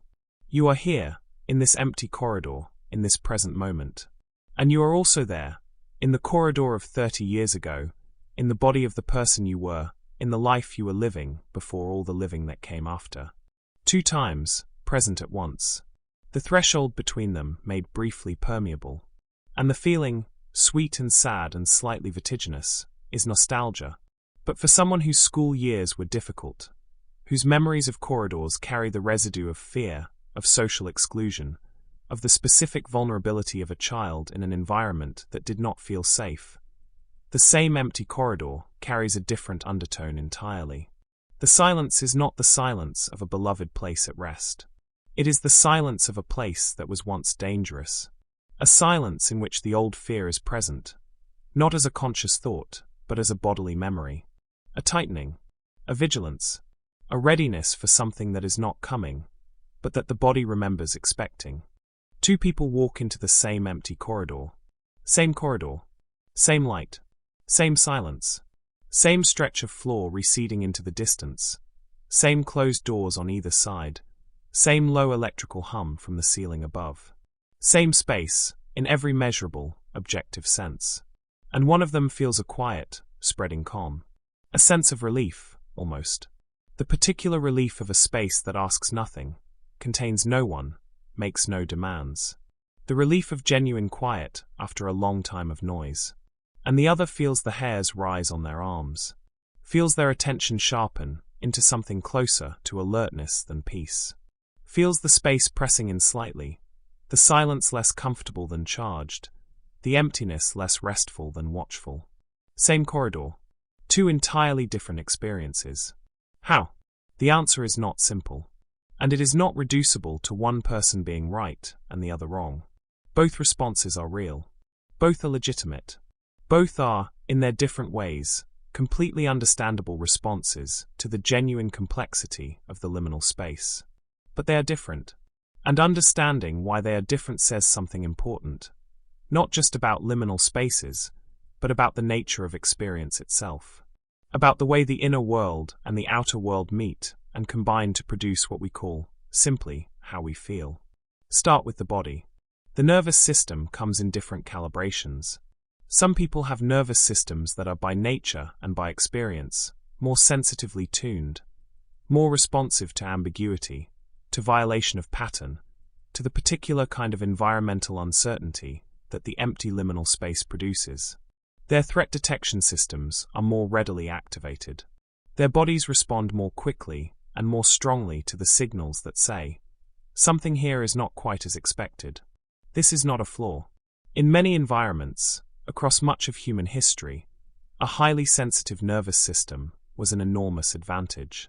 The person who noticed the subtle wrongness of the too quiet forest, whose body was already moving before their conscious mind had processed the threat, survived more often than the person whose system required a more obvious signal. But in the empty corridor of a school during summer holidays, where there is no actual threat, only the violation of the expectation of presence, the sensitive nervous system produces the alert response regardless. The signal is ambiguous. The pattern is broken. The body responds. And the experience is unease. For others, the nervous system does not respond so readily to ambiguity, either by nature, or by the long practice of exposure and familiarity, or by a different calibration of the threat detection system. The empty space reads as simply empty. The violated pattern registers, but does not trigger the alert. The ambiguity is held more loosely, and the experience is calm. Same space, different bodies, different experiences. Then there is memory. Every space you enter carrying the full weight of your history with spaces like it. Not just intellectual memory, not just the fact that you have been in corridors before and know what they are, but emotional memory, bodily memory, the accumulated residue of every corridor you have ever walked, every school you have ever attended, every building you have ever inhabited. And that history is different for every person. For someone whose school years were, on the whole, safe and happy, whose memories of corridors and classrooms carry the warmth of friendship and the particular pleasure of learning and the security of belonging, an empty school corridor carries that warmth as its undertone. Even emptied of its people, the space is saturated with positive memory. The silence is the silence of a beloved place at rest. The feeling is nostalgia, that particular bittersweet, deeply human experience of encountering something that belongs to a time that is gone. The corridor that smells of floor polish and faint chalk dust, and the particular institutional paint of childhood. The locker that is the same shape as lockers you once had. The quality of the light that is exactly the light of a specific afternoon, a specific year, a specific version of yourself that no longer exists, but is suddenly, unexpectedly, present in the smell and the silence and the empty hallway. Nostalgia is a liminal feeling in itself. It arises precisely at the threshold between past and present. In the moment when something in the present summons something from the past so vividly that both exist simultaneously. You are here, in this empty corridor, in this present moment. And you are also there, in the corridor of 30 years ago, in the body of the person you were, in the life you were living before all the living that came after. 2 times, present at once. The threshold between them made briefly permeable. And the feeling, sweet and sad and slightly vertiginous, is nostalgia. But for someone whose school years were difficult, whose memories of corridors carry the residue of fear, of social exclusion, of the specific vulnerability of a child in an environment that did not feel safe, the same empty corridor carries a different undertone entirely. The silence is not the silence of a beloved place at rest. It is the silence of a place that was once dangerous. A silence in which the old fear is present, not as a conscious thought, but as a bodily memory. A tightening, a vigilance, a readiness for something that is not coming, but that the body remembers expecting. The space is the same. The emotional residue it activates is entirely different. This is the profound power of personal history in shaping the experience of place. We do not encounter spaces neutrally. We encounter them through everything we have ever experienced, in spaces like them, in the full complexity of a particular life. Relationship with uncertainty is perhaps the most significant variable of all. Because the liminal space is, at its core, an uncertain space. A space of open questions. A space that refuses to resolve into the familiar pattern, that holds ambiguity without apology, that offers no clear answer to the quiet question the brain is always asking. What is this, and what does it mean, and am I safe? How that uncertainty feels depends enormously on your relationship with uncertainty in general. For some people, uncertainty is genuinely, viscerally threatening. Not irrationally so.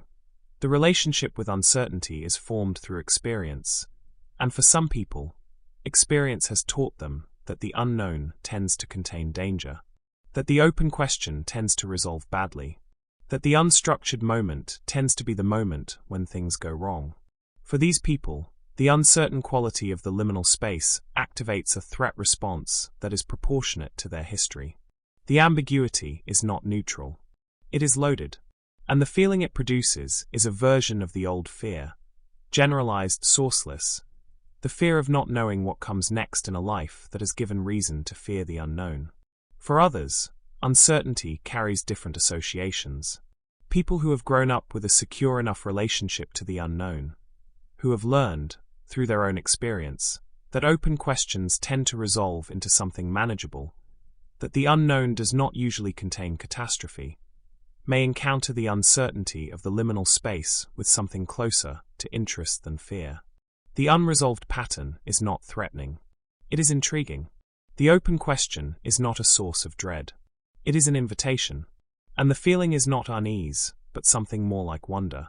The particular quality of attention that arises when you are genuinely uncertain and genuinely curious, and have enough safety in the uncertainty to be interested rather than afraid. Introversion and extroversion play a role here too, though perhaps not in the way you might expect. It is tempting to assume that introverts universally find liminal spaces peaceful, that people who draw energy from solitude would naturally find the empty, people less space restful. And there is something to this. The introvert who has spent a long time in crowds, in noise, in the sustained effort of social presence, may experience the empty corridor as genuinely, physically relieving. A space where nothing is required, where the ongoing labor of social attention can be set down.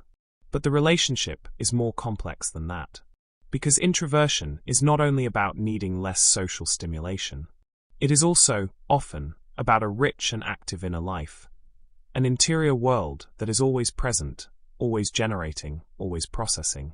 And for someone with a particularly active inner life, the liminal space may be less peaceful than activating. The quiet does not empty the mind. It fills it. The empty corridor becomes the occasion for an internal richness.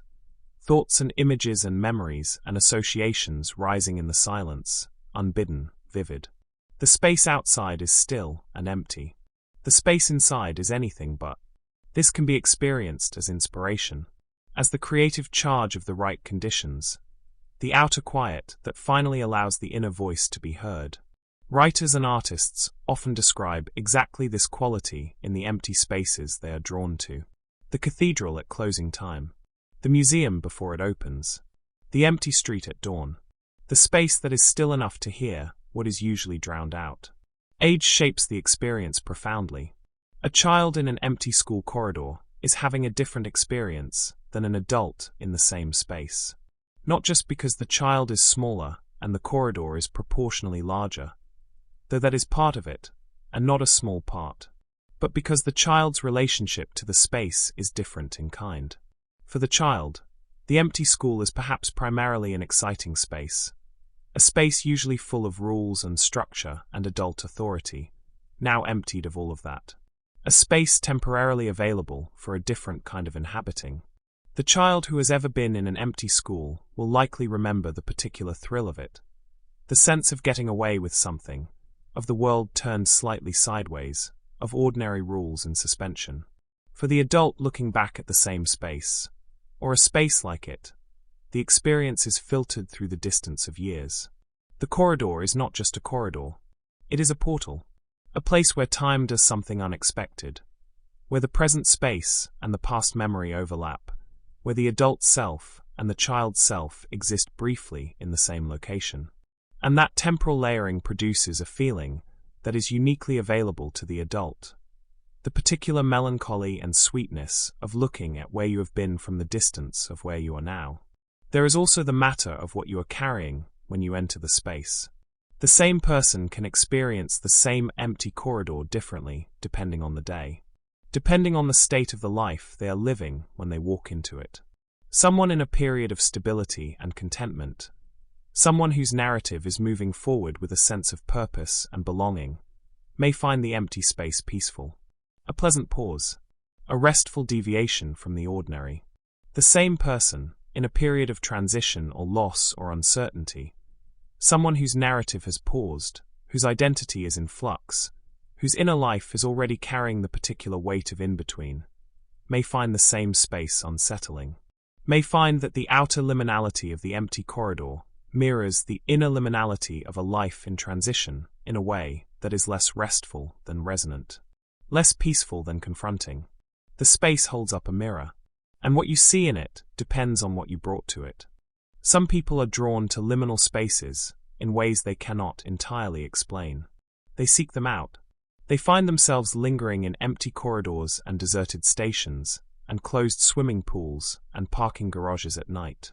They are collectors, in a sense, of liminal experience, drawn again and again to the spaces that most people move through without thought, finding in them something that the ordinary world does not provide.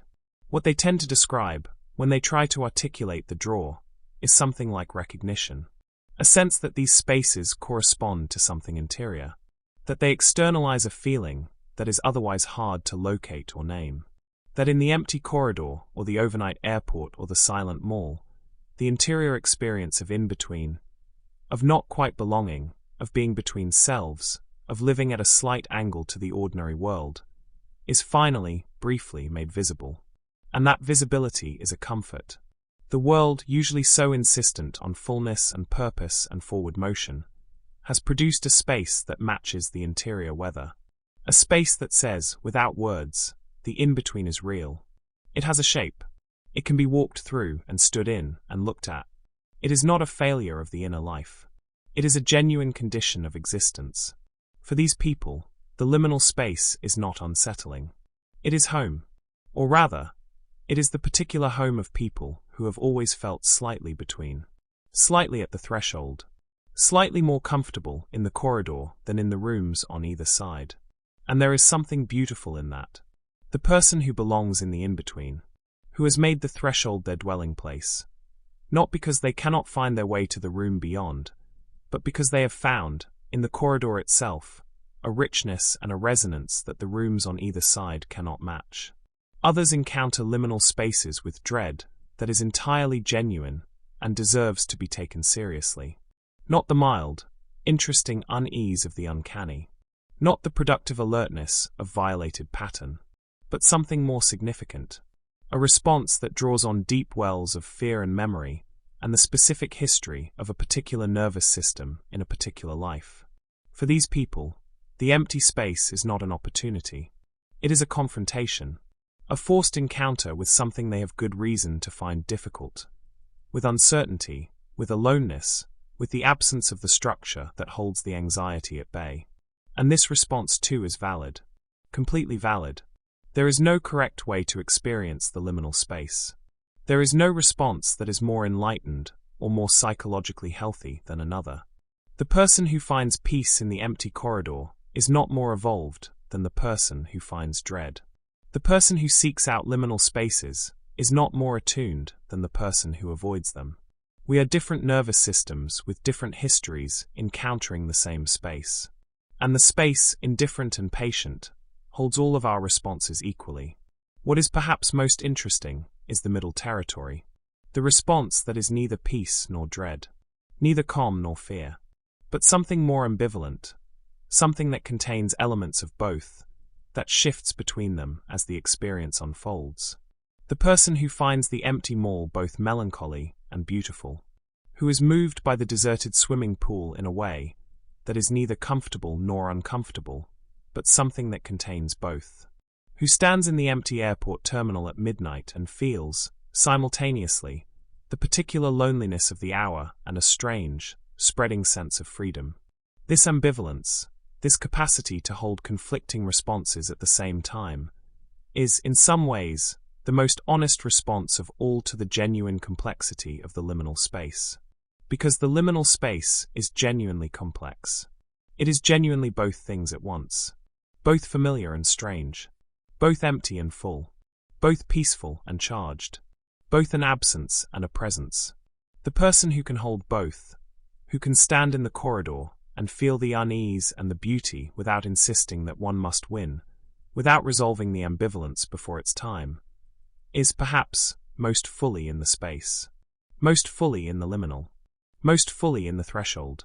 To stand in the in-between without insisting that it be one thing. To let it be everything it is. Two people walk into the same empty corridor, and they have two entirely different experiences. And both experiences are real. And both are valid. And both are, in their different ways, a true encounter with the same genuine thing. The strange, patient, quietly profound quality of the space between. The space that holds all of us, whatever we bring to it. The corridor that stretches ahead, the same for everyone, and different for everyone. The threshold that does not ask you to feel any particular thing, only to feel. Because that is what the threshold asks of us. Not a clean, singular, resolved response. Not the certainty of this is peaceful, or this is frightening, or this is beautiful, or this is sad. But the willingness to remain in the complexity. To let the space be what it is, contradictory, layered, ambiguous, refusing to resolve into a single clear meaning. There is a moment, in almost every long journey, when something shifts. Not an external shift. Not a change in the landscape, or the weather, or the road. Something interior. Something quiet. A moment when the resistance to the journey, the part of you that is still mentally back where you started, still tethered to the familiar, still measuring the distance from what was left behind, that resistance gently, almost imperceptibly, releases. and you are simply in it. Not leaving, not arriving, just traveling. Just here, in the motion, in the between, in the long and unhurried middle of the journey itself.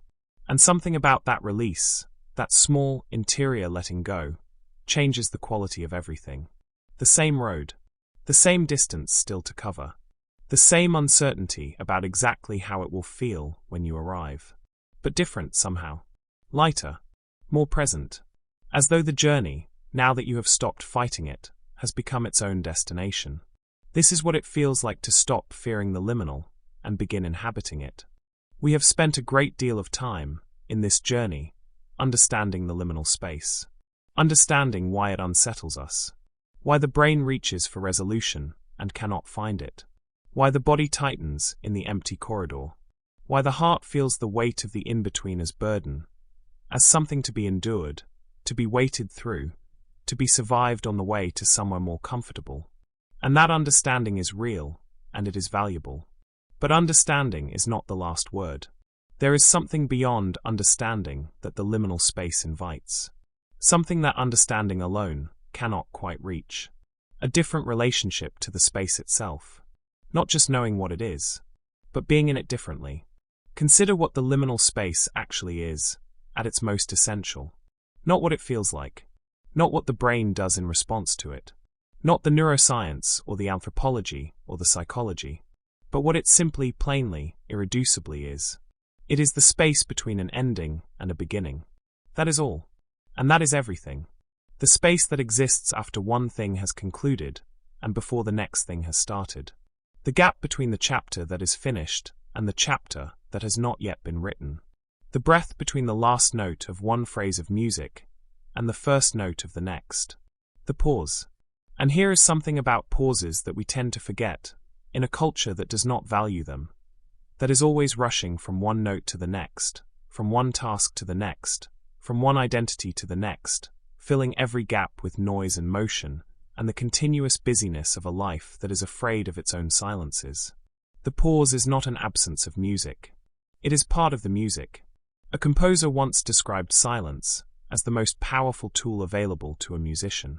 Not the silence of failure, the silence of a missed note or a forgotten line, but the deliberate, chosen place silence. The rest, the space between sounds that gives the sounds on either side their meaning, their weight, their capacity to land. Without the pause, the music is just continuous noise. The note only means something in relation to the silence that precedes it and follows it. The silence is not the absence of meaning. It is where meaning lives. Where it breathes, where it gathers itself before the next sound begins. The liminal space is the rest in the music of a life. And without it, without the pause, the in-between, the gap between one movement and the next, the music would be continuous noise. One thing rushing into the next without breath, without space, without the silence that allows each part to mean something. Every ending contains a beginning. This is not merely optimistic rhetoric. It is the actual structure of how things move through time. The school year ends. The summer begins. The working day ends. The evening begins. The relationship ends.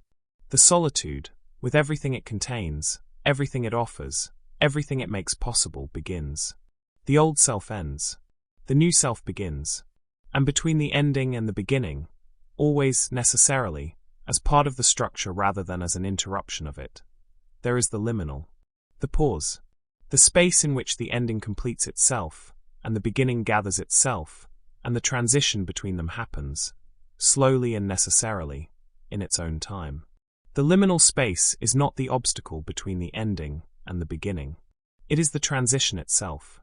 It is where the change happens. Think about the dawn.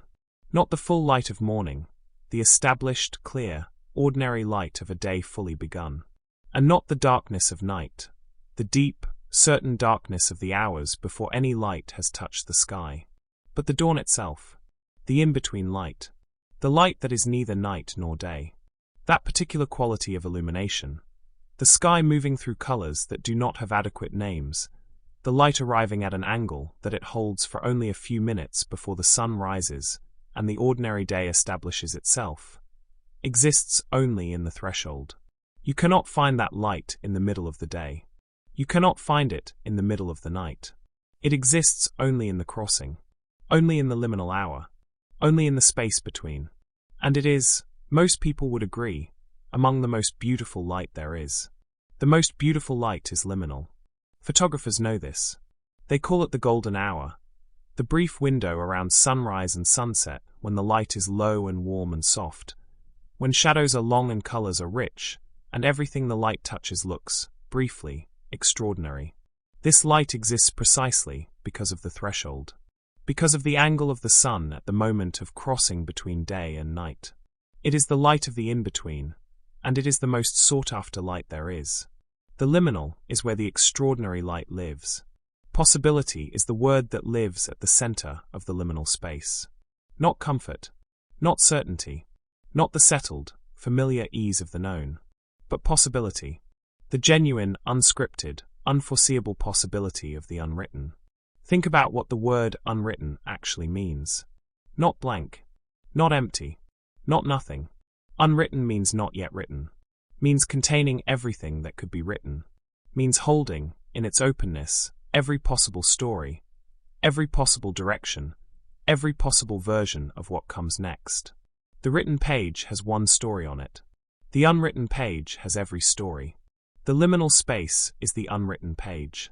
And yes, the unwritten page is uncertain. Yes, it is open in a way that can feel exposed. Yes, it does not offer the comfort of the known story, the established narrative, the clear sense of where the plot is going. But it offers something the written page cannot. It offers every possible story. It offers genuine choice, genuine openness, the real and radical freedom of not yet having decided what comes next. This is why the liminal state, for all its difficulty, has always been understood by the deepest human wisdom as a sacred space. Not comfortable, not easy, not the kind of sacred that asks nothing of you, but sacred in the sense of charged with significance, weighted with meaning, set apart from the ordinary in a way that makes it paradoxically more real than the ordinary, more present, more alive with the fact of being here. The threshold has always been the place where things change, where transformation happens, where the old releases and the new emerges and something occurs that could not have occurred in the stability of the before or the stability of the after. Only here, only in the crossing, only in the liminal. The empty corridor is not just empty. It is full of what has not yet happened there, full of the footsteps that have not yet walked it, the voices that have not yet filled it, the lives that have not yet passed through it on their way to wherever they are going. It is waiting, and waiting is not passive. Waiting is a kind of holding, a patient, attentive holding of all the possibility that the next moment contains. The corridor waits for its people the way the unwritten page waits for its story. Quietly, without urgency, with a patience that is not emptiness but fullness of a particular kind, fullness of potential, of the not yet, of everything that is about to begin. The late-night airport holds every departure and every arrival that has ever happened there, and every one that is yet to come. Think about what an airport has witnessed. The reunions, the running toward each other across the arrivals hall, the embrace that contains months of distance. The farewells, the last look back, the hand raised in goodbye, the walk through the gate that means the leaving is real now. The ordinary and the extraordinary, the mundane and the life-changing, all of it passing through the same terminal, the same gates, the same corridors. Late at night, when the terminal is quiet and the gates are dark and the departures board shows only tomorrow's flights, all of that remains. In the architecture, in the air, in the particular quality of a space that has held so much human intensity and holds it still, quietly, in the small hours. The empty airport is not an absence of meaning. It is meaning at rest. And the liminal phases of a life, the great in-betweens of grief and transition and change and becoming, these too are not absences of meaning. They are where meaning is made. The grief that slowly, painfully, teaches you what you loved and what you lost and what love means when it continues beyond the presence of its object. The transition that strips away what was not essential and reveals, in the stripping, what is. the long uncertain time between one identity and the next, in which the question of who you are is asked with a seriousness and an urgency that the stable, structured life never quite requires. These are not interruptions of a meaningful life. They are among the most meaningful moments a life contains. There is a concept in Japanese aesthetics called ma. It is one of those words that resists direct translation, that carries, in a single syllable, a complex of meaning that English requires many words to approximate. Ma means, roughly, the space between, the pause, the gap, the interval. But in Japanese aesthetics, this space is not understood as absence. It is understood as presence of a particular kind, a positive presence, a meaningful presence, a presence that is as essential to the whole as any of the more visible elements. In architecture, ma is the empty space that makes the occupied space meaningful. The courtyard, the gap between buildings, the room that is not filled.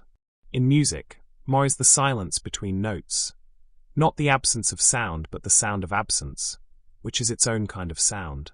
In conversation, ma is the pause, the space between words that gives the words their weight. Without ma, there is no breathing room, no space for meaning to gather, no silence in which the sound can resonate. The liminal space is ma. The in-between is not the empty part of the structure. It is the part that makes the structure breathe. To move from fear of the liminal toward meaning in the liminal is not a dramatic shift. It is not a decision that can be made once and held permanently. It is not the achievement of a final, settled peace with uncertainty that never wavers. It is quieter than that, more gradual, more like a practice than a conclusion. It is the repeated, gentle choice, made in the specific moment of standing in the specific threshold, to look at the space differently, to ask not what is missing here, but what is present, not what has been lost, but what is possible, not when will this be over, but what is this, right now, asking me to notice. It is the choice to be curious about the corridor rather than only afraid of it, to find the empty airport terminal genuinely interesting rather than only unsettling, to let the silence of the empty school contain both the loss of what was and the possibility of what will be, without insisting that one of these meanings is more true than the other. This does not mean pretending the difficulty isn't real. The grief is real. The disorientation of the career shift is real. The exhaustion of the extended in-between is real. The anxiety of not knowing who you are becoming is real and significant and deserves to be acknowledged, not spiritualized away with the suggestion that it is secretly a gift. It is not secretly a gift. It is genuinely difficult, and it is also genuinely meaningful. Both things are true. Both can be held at the same time. The difficulty does not cancel the meaning. The meaning does not cancel the difficulty. The corridor is uncomfortable to stand in, and it is also the only place where the crossing happens. Both of these things are true. The reframe is not from fear to comfort. It is from fear to meaning. And those are very different destinations.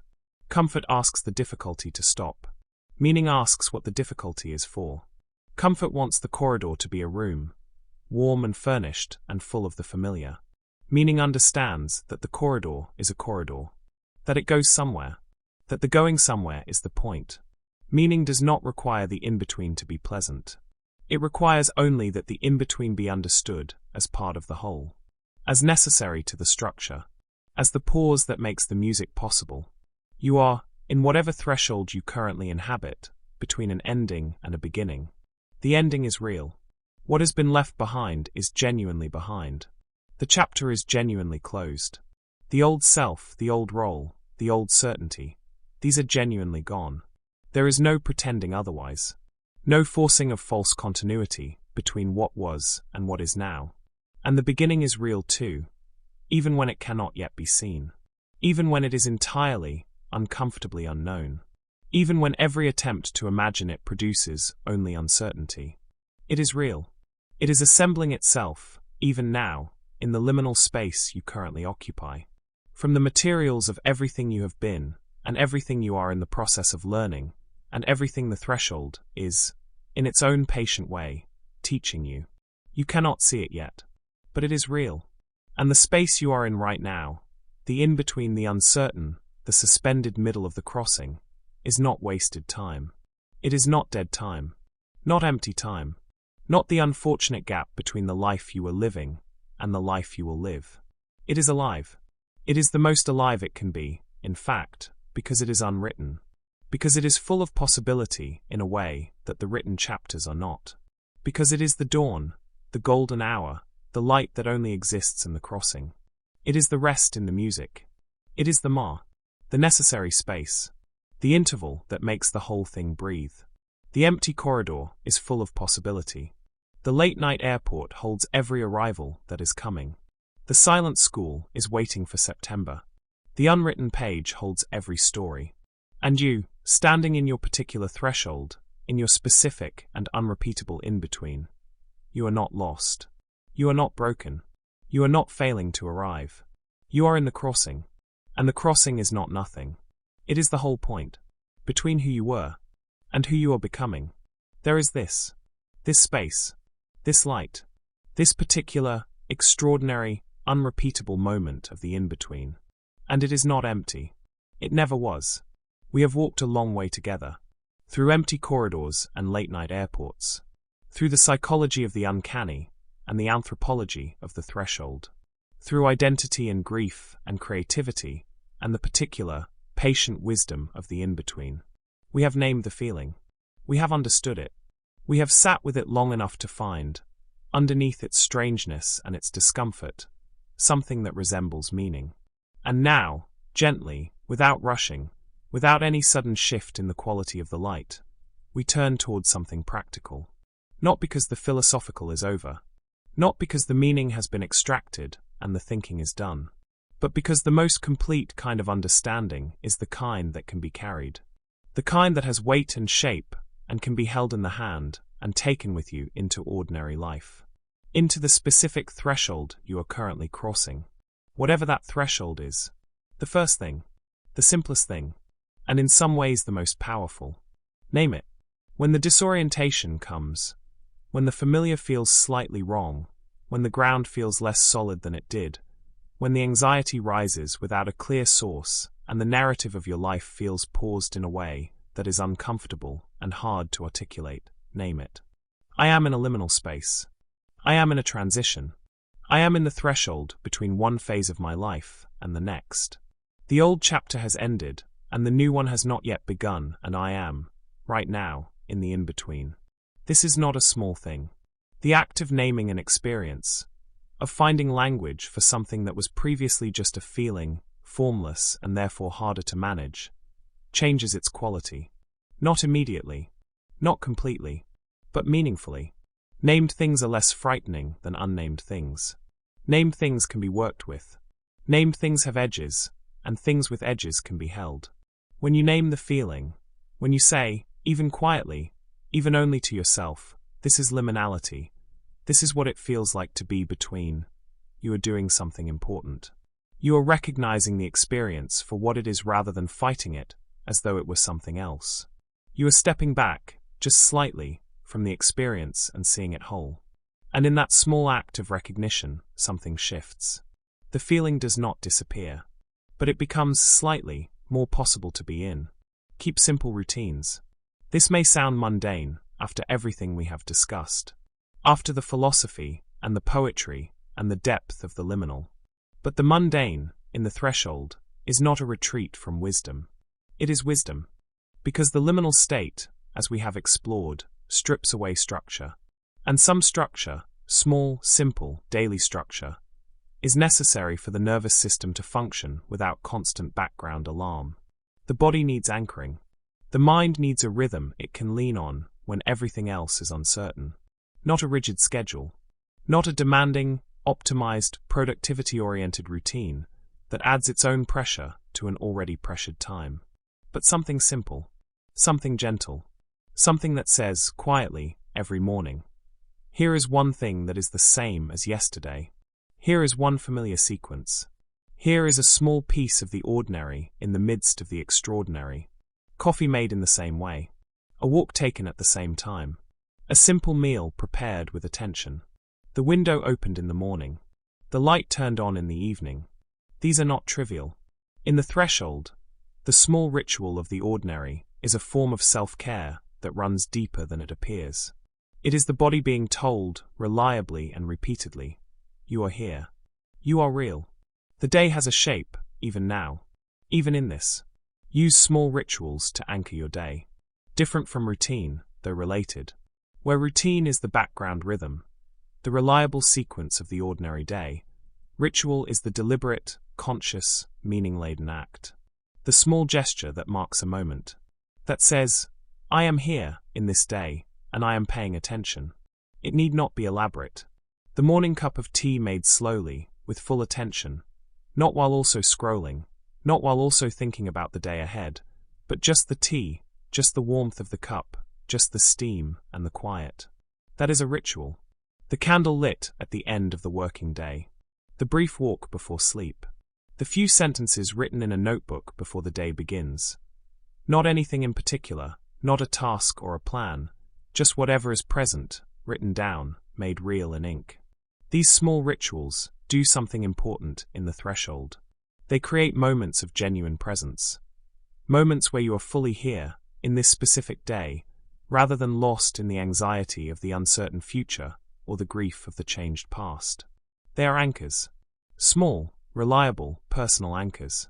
Dropped into the uncertainty of the in-between to give you something to return to when the drift becomes uncomfortable. Focus on small goals. In the liminal state, the large horizon is often obscured. The long-term goals and the big life plans and the ambitious future self.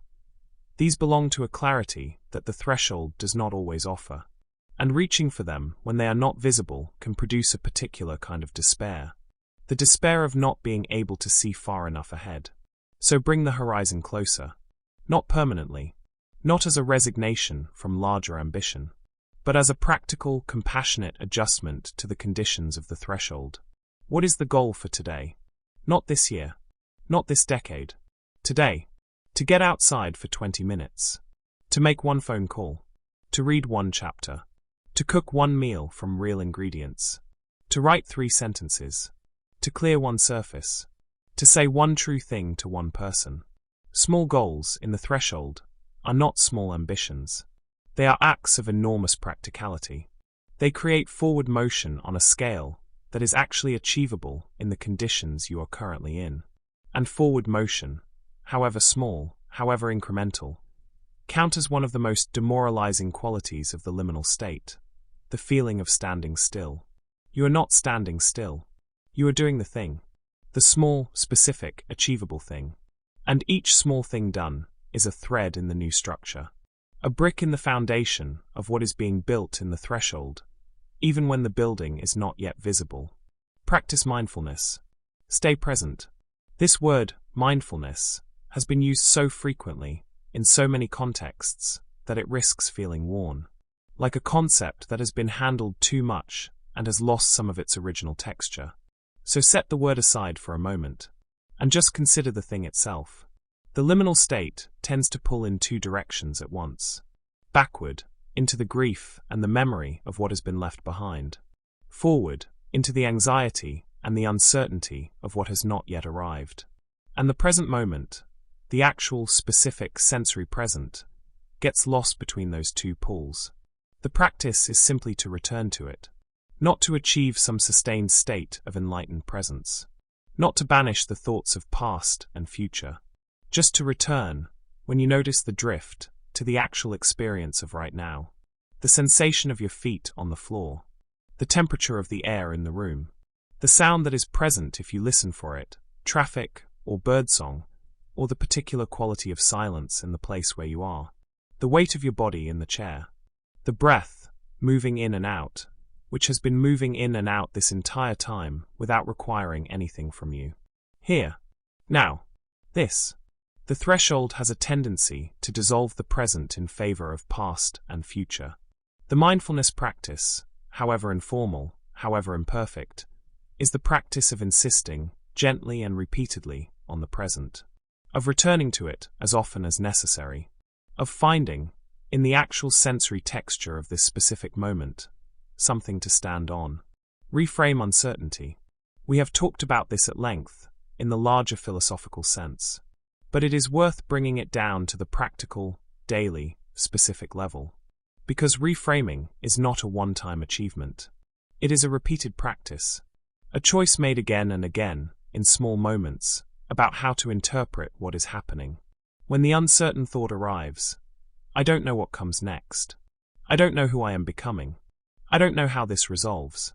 The habitual response for many people is to hear that uncertainty as threat, as evidence of failure, as something that needs to be resolved urgently, before any peace is possible. The reframe is to hear it differently. I don't know what comes next, which means what comes next has not yet been determined, which means it is still open, still possible, still genuinely, radically unwritten. I don't know who I am becoming, which means who I am becoming is not yet fixed, which means the becoming is still in process, still alive, still capable of surprising me. The uncertainty is the same. The facts are the same, but the interpretation has shifted, from threat to possibility, from loss to openness, from not yet knowing as failure to not yet knowing as freedom. This shift cannot be forced. It cannot be maintained perfectly. It requires practice and patience and gentleness with yourself on the days when the threat interpretation wins and the possibility interpretation feels hollow. But the practice is available. In each small moment of uncertainty, the choice is available. To hear it as closed, or to hear it as open. Stay connected. This is perhaps the most practically important advice of everything we have considered, and the one most likely to be resisted in the liminal state, when the instinct is often to withdraw, to become private with the difficulty, to protect others from the uncertainty, or to protect yourself from the effort of having to articulate something that is still too formless to put into words. The withdrawal is understandable. The liminal state makes social engagement harder. The usual social scripts. How are you? What have you been up to? How is work? What are your plans? Become difficult to answer honestly when you are in between. When the honest answer to most of them is, I don't quite know yet. But isolation in the threshold compounds its difficulty significantly. Because one of the things that the threshold strips away is the ordinary social regulation, the background sense of being embedded in a network of people who know you and reflect you back to yourself. And without that regulation, the internal experience can become very large, very loud, and very distorted. The anxiety that is manageable when it can be spoken to someone who listens becomes much less manageable when it circulates only in the interior. The story that needs a witness remains shapeless until it finds one. You do not need to explain everything. You do not need to have it figured out before you can talk about it. You do not need words that are adequate to the experience. You just need to not be alone in it. One person, one conversation, one moment of genuine contact with someone who is willing to sit with you in the threshold without trying to hurry you through it. That is enough. Often more than enough. Not for an audience. Not for posterity. Not for any purpose beyond the simple, profound act of giving form to what is formless. Of moving something from the interior, where it circulates without edges, to the exterior, where it can be looked at. The journal, even a few sentences, even words that are not yet connected into coherence, even the honest notation of what you feel without explanation or interpretation, does something to the experience of the threshold that nothing else quite replicates. It slows things down. The act of writing is slower than the act of thinking, and that slowness has a quality of its own. It creates a slight distance between the experience and the experiencing of it. A small but significant gap in which something like perspective can begin to form. It makes things real in a different way. A feeling that lives only in the interior is large and shapeless and hard to hold. A feeling written down has a size, has a shape, can be read back, can be seen as the thing it is rather than the everything it feels like. And over time, over the weeks and months of a threshold, it becomes something else. A record, a map of the crossing, evidence that you have been moving, even when it felt like standing still. Evidence that the days have been different from each other, that change has been happening, that the in-between has been, all along, in motion towards something. Write down what you are leaving behind. Write down what you are afraid of. Write down what you are hoping for, even if hoping feels fragile. Write down the small things: the coffee this morning, the quality of the light through the window, the one moment in the day when something felt, briefly, like it might be all right. Limit stress triggers where you can. The liminal state carries its own significant cognitive and emotional load. The background hum of uncertainty, the work of navigating each day without the usual structure, the emotional processing of whatever transition you are in, all of this requires energy. Real, finite energy. And there is wisdom in recognizing this. In treating yourself, in the threshold, with the same practical consideration you would offer to someone who was carrying something genuinely heavy. If you were carrying something heavy, you would not also choose to run. You would not add additional weight. You would make adjustments, small, practical ones, to acknowledge the load. In the liminal state, this means noticing what adds to the load unnecessarily. Not the unavoidable difficulties, the grief, the uncertainty, the work of the transition. These must be carried regardless. But the avoidable additions. The news consumed compulsively in the small hours. The conversations that drain without nourishing. The commitments taken on from obligation rather than genuine desire. The noise that fills every gap and prevents the quiet that the threshold actually needs. Noticing these things does not require perfection. It requires only the small, repeated practice of asking, does this add to what I am carrying, or does it lighten it? And making choices, where choices are available, accordingly. The threshold already asks enough of you. Be selective about what else you ask. Right. The threshold deserves to be witnessed. And you are the only one who can witness it from the inside. And finally, perhaps most importantly, be patient. Not the performance of patience, the gritted teeth endurance of someone waiting for something unbearable to be over, but real patience.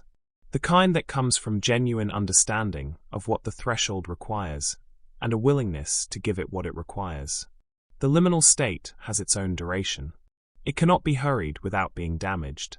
The chrysalis cannot be opened early without destroying the transformation that is happening inside it. The dawn cannot be rushed. The tide cannot be argued with. The grief has its own timeline that is entirely indifferent to how inconvenient its duration is. And this is hard. It is genuinely hard. Because we live in a culture of speed and resolution, and the expectation that difficulties, properly addressed, should resolve on a schedule that is manageable and predictable. The idea that some things simply take the time they take, without regard for how ready we are, how much we have done, how hard we have worked, how much we deserve to be on the other side already. This is not an easy idea to hold. But the threshold is patient with itself, even when we are not patient with it. It moves at the speed of genuine change, which is not a speed that can be optimized. So be patient with the process. Be patient with yourself. Be patient with the days that feel like regression. When the grief comes back with the force of something new, when the anxiety returns after a period of quiet, when the uncertainty that seemed to be resolving opens back out into openness again. These are not failures. They are the non-linear nature of the threshold asserting itself. The reminder that transformation does not happen in a straight line. That the crossing goes at its own pace. And it ends. The threshold ends. Every threshold ends. Not because you have solved it or defeated it, or found the perfect coping strategy, but because time moves through the in-between just as it moves through everywhere else. Because the chapter that has paused will, in its own time, resume. Because the new identity is assembling itself, even now, from everything you are and everything you are becoming. The crossing completes itself. It always has. So name the feeling. Keep the small routines. Light the candle, take the walk, write the sentences. Keep the goals close and achievable. Return to the present, again and again, as many times as it takes. Hear the uncertainty as open rather than closed, when you can. Reach toward the people who will sit with you in it. Set down the unnecessary weight. Write it down. And be patient. With the process, with the time, with yourself. You are in the corridor. The lights are on. They were left on for you.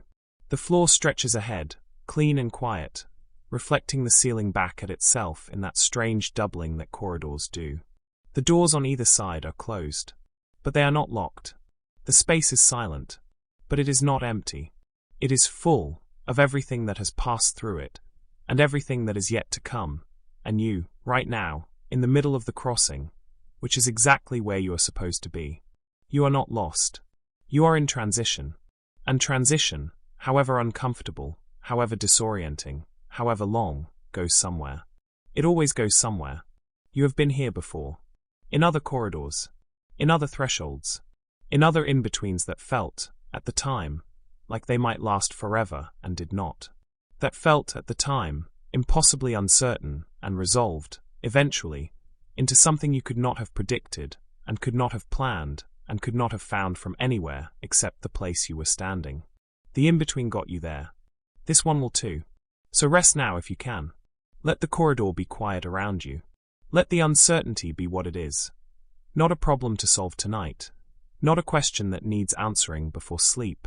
Just the honest, patient, temporary condition of a life in the process of changing. Let the in-between hold you. It is built for this. It has always been built for this. The space between is not a mistake in the architecture. It is where the crossing happens. And the crossing is already underway. Sleep well. You are between. And the between is full of what is coming. Which is more than you can see right now. And more than enough. We began in a hallway. Do you remember? The lights humming. The floor reflecting itself. The long, quiet stretch of corridor going somewhere you couldn't quite see. The feeling of standing in a space that was familiar and slightly wrong at the same time. The feeling that had no name yet. It has a name now. And perhaps, having walked through everything we have walked through together, the hallway feels different than it did at the beginning. Not less strange. Not stripped of its particular quality of suspension and mystery. But differently strange. Strangely familiar in a new way. The way something looks different once you understand it. Not smaller, not less, but more itself. More precisely what it is. The corridor is still quiet. The lights are still on. Nothing has changed in the architecture. And yet, liminal spaces look empty. This is their most consistent quality. Their most immediate impression. The emptiness. The absence. The missing people, the missing noise, the missing purpose and movement and forward motion that these spaces were built to contain. You look at the empty corridor, and you see the absence of what should be there. And that absence is real. It is genuinely there. The people are genuinely not there. The noise is genuinely absent. The ordinary life of the space has genuinely, temporarily withdrawn. But emptiness, it turns out, is not the same as nothing. Think about what the empty corridor actually contains. It contains every footstep that has ever walked its length. Every voice that has ever echoed in it. Every ordinary Tuesday morning of ordinary people moving through it on their way to ordinary things. Every extraordinary moment the news received, the decision made, the chance encounter, the quiet cry, the sudden laughter that has ever occurred within its walls. All of that is still here. Not visible. Not audible, but present in the way that all past things are present, woven into the fabric of the place, held in its walls and its floor and its particular quality of light, irretrievable but not gone. The corridor is full of its own history, and it is full of its own future.